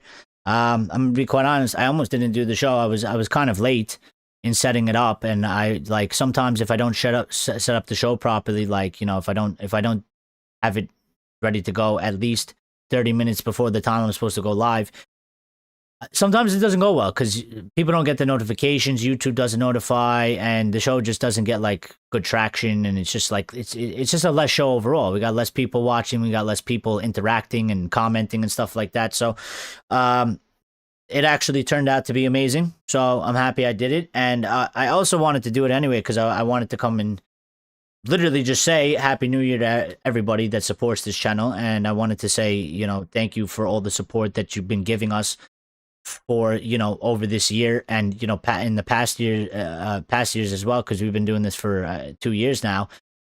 So thank you to everybody for all the support you've given this year. I know it's not easy, especially with what we are, to constantly be turning up, coming here, having discussions when we are in the state that we are in, and continuing to support the channel by commenting, by liking, by just watching. It's greatly appreciated. I understand how difficult it is. So the fact that you guys constantly are always here throughout the year, whether we're good, bad, worse, the worst we've ever seen, it means a lot. So I greatly do appreciate it. I wish everybody a merry and a happy New Year. I don't think people say Merry New Year, but I will. I wish everybody a happy New Year. Everybody stay safe, be good. Enjoy yourselves. Main thing, be safe. Nobody get hurt. Nobody, or worse. Be safe out there. Sometimes things get crazy, especially when people are drinking and stuff like that, and there's a lot of partying going on or whatever's happening. So just make sure you stay safe. We'll see you next year. Can you change the ownership? How are we going to do that? Listen, we'll see you next year, which will be soon. So I don't think we will stream tomorrow, New Year's Day. I don't think I'll do it, but what I do think what we will do is we will stream on Friday instead. So Friday at 8:15 p.m. UK time, we will go live. I think I'm going to take the day off tomorrow because there's also some Premier League football. I don't really like to stream when there's other football things going on. It just makes it less of a better day. But as definitely we'll stream on Friday. I think that's the better day. So we'll see each other then. I hope everybody is good. I hope everybody is well. Thank you to everybody that smashed the like button. I think we got up to 24 likes today. So that's, amazing. We've absolutely, destroyed it today. So, thank you guys very much for that. And if you are new and you subscribed, I greatly appreciate that as well. I welcome you to the family, to the community, to the channel. We have a Discord. If you got Discord, if you want to jump in the Discord is a place we're trying to grow as well. It's great for conversations, at any time. It's great for making friends that are part of the community where you guys can vibe out with each other, and you don't necessarily need me, and we don't necessarily need to be live, and you don't have to wait for a live show to have discussions with the community members. So I have that pinned in the pinned comment. We have a link there. I also have a link in the channel description and bio of the profile of the channel for YouTube, and I will be putting it in the comments down below. As soon as I end this video, I will pin it there as well. So if you're watching this after, or you want to go back later and do it, then it'll be there for you. So then, other than that, though, everybody have a good night. Stay safe. Be good. Thank you. I greatly appreciate all the support. Thank you to the people that joined the RDE VIP member section as well. That's greatly also appreciated. Thank you to anybody that sent in a super chat. Although I don't think we got super chats this show. So, but other than that, everybody take care. Thank you so much for your support. We'll see you in the new year. Happy New Year to everybody out there, and we'll see you in 2026, Friday, 8:15 p.m. UK. Make sure you're there. Let's get this going. To end off the show, Sean says Amorim has got rid of player power and one window. I think he is doing the best he can with what he's got. Well, listen, I don't think it's all bad. Yeah. So that's what I'm trying to say. I think there are some things like that you can argue that I would say are positives. I think there are some things that he has gotten wrong, or that he may continue to get wrong, or that he has called to get wrong, and that's my whole thing. That's my whole thing. Like you come at me and yell at me. Why am I defending him? I'm not exonerating him of all crimes. Okay, he doesn't get to walk away scot-free. I just don't believe in this discussion, this narrative that some people in the fan base want to put 100% blame on one man. Okay, I don't do that. I don't like that sort of thing. Okay, I usually actually when people gang up on one person, it actually makes me want to actually defend them more, because I think they might be responsible for some stuff, but I also think that that's probably bullshit as well, that you're gonna force everything on one guy. So he might be at fault for some things, many things, but you can never tell me all things, and I will never accept that, because it's just not true. It's literally just not true. So for that, I will stand up. For that, I will stand up and say, no, not having it, not having it. I'll defend him on some areas that I feel like I need to, and then he'll get criticized in the other areas where it's right. Like I said, this guy is nothing special to me in terms of, bro, if he gets fired, he gets fired. I ain't gonna cry. I ain't gonna go on a rant and say they shouldn't have sacked him. It doesn't matter to me that way. He wasn't the guy I asked for when we sacked Ten Hag. I didn't even think that he would be a guy that we would get. I just gave him a chance, and I'm still giving him a chance now. And I think we're in a position where he probably, with the way this season's going, where we are right now, I say, fuck it, why not? I said we got nothing to lose, because there's no guarantee that it's going to go good if we get rid of him right now. So fuck it. Let me see him. Let's see it. Let's see it. I don't care. What's the difference? I think it could go good or bad with him. I think if we sack him, it could go good or bad with the other guy. There's no difference with me. Let's just see it out. But Sanchi asked if you could change the ownership. I can't change the ownership. I don't think any of us can change the ownership. I think we tried to change the ownership, and we failed. So I don't think that'll happen. Steph's here, says big up Eric and chat, 25 likes. Yes, Steph, we absolutely smashed it today. I'm quite surprised. So, I was thanking all the people. I was literally just about to leave, but yeah, we absolutely smashed it today. I didn't think that we would get this amount of likes. I'm pretty sure we got a few subscribers as well. I can't see until I end. But yeah, I think we've got some new experienced Reds to the family, so that's great as well. And I'm glad people enjoyed the show. I'm glad people, are supporting the channel and stuff like that. So, and I'm glad to have them here. I look forward to hearing from more of them. But also I appreciate people that silently watch in the background. Everything counts.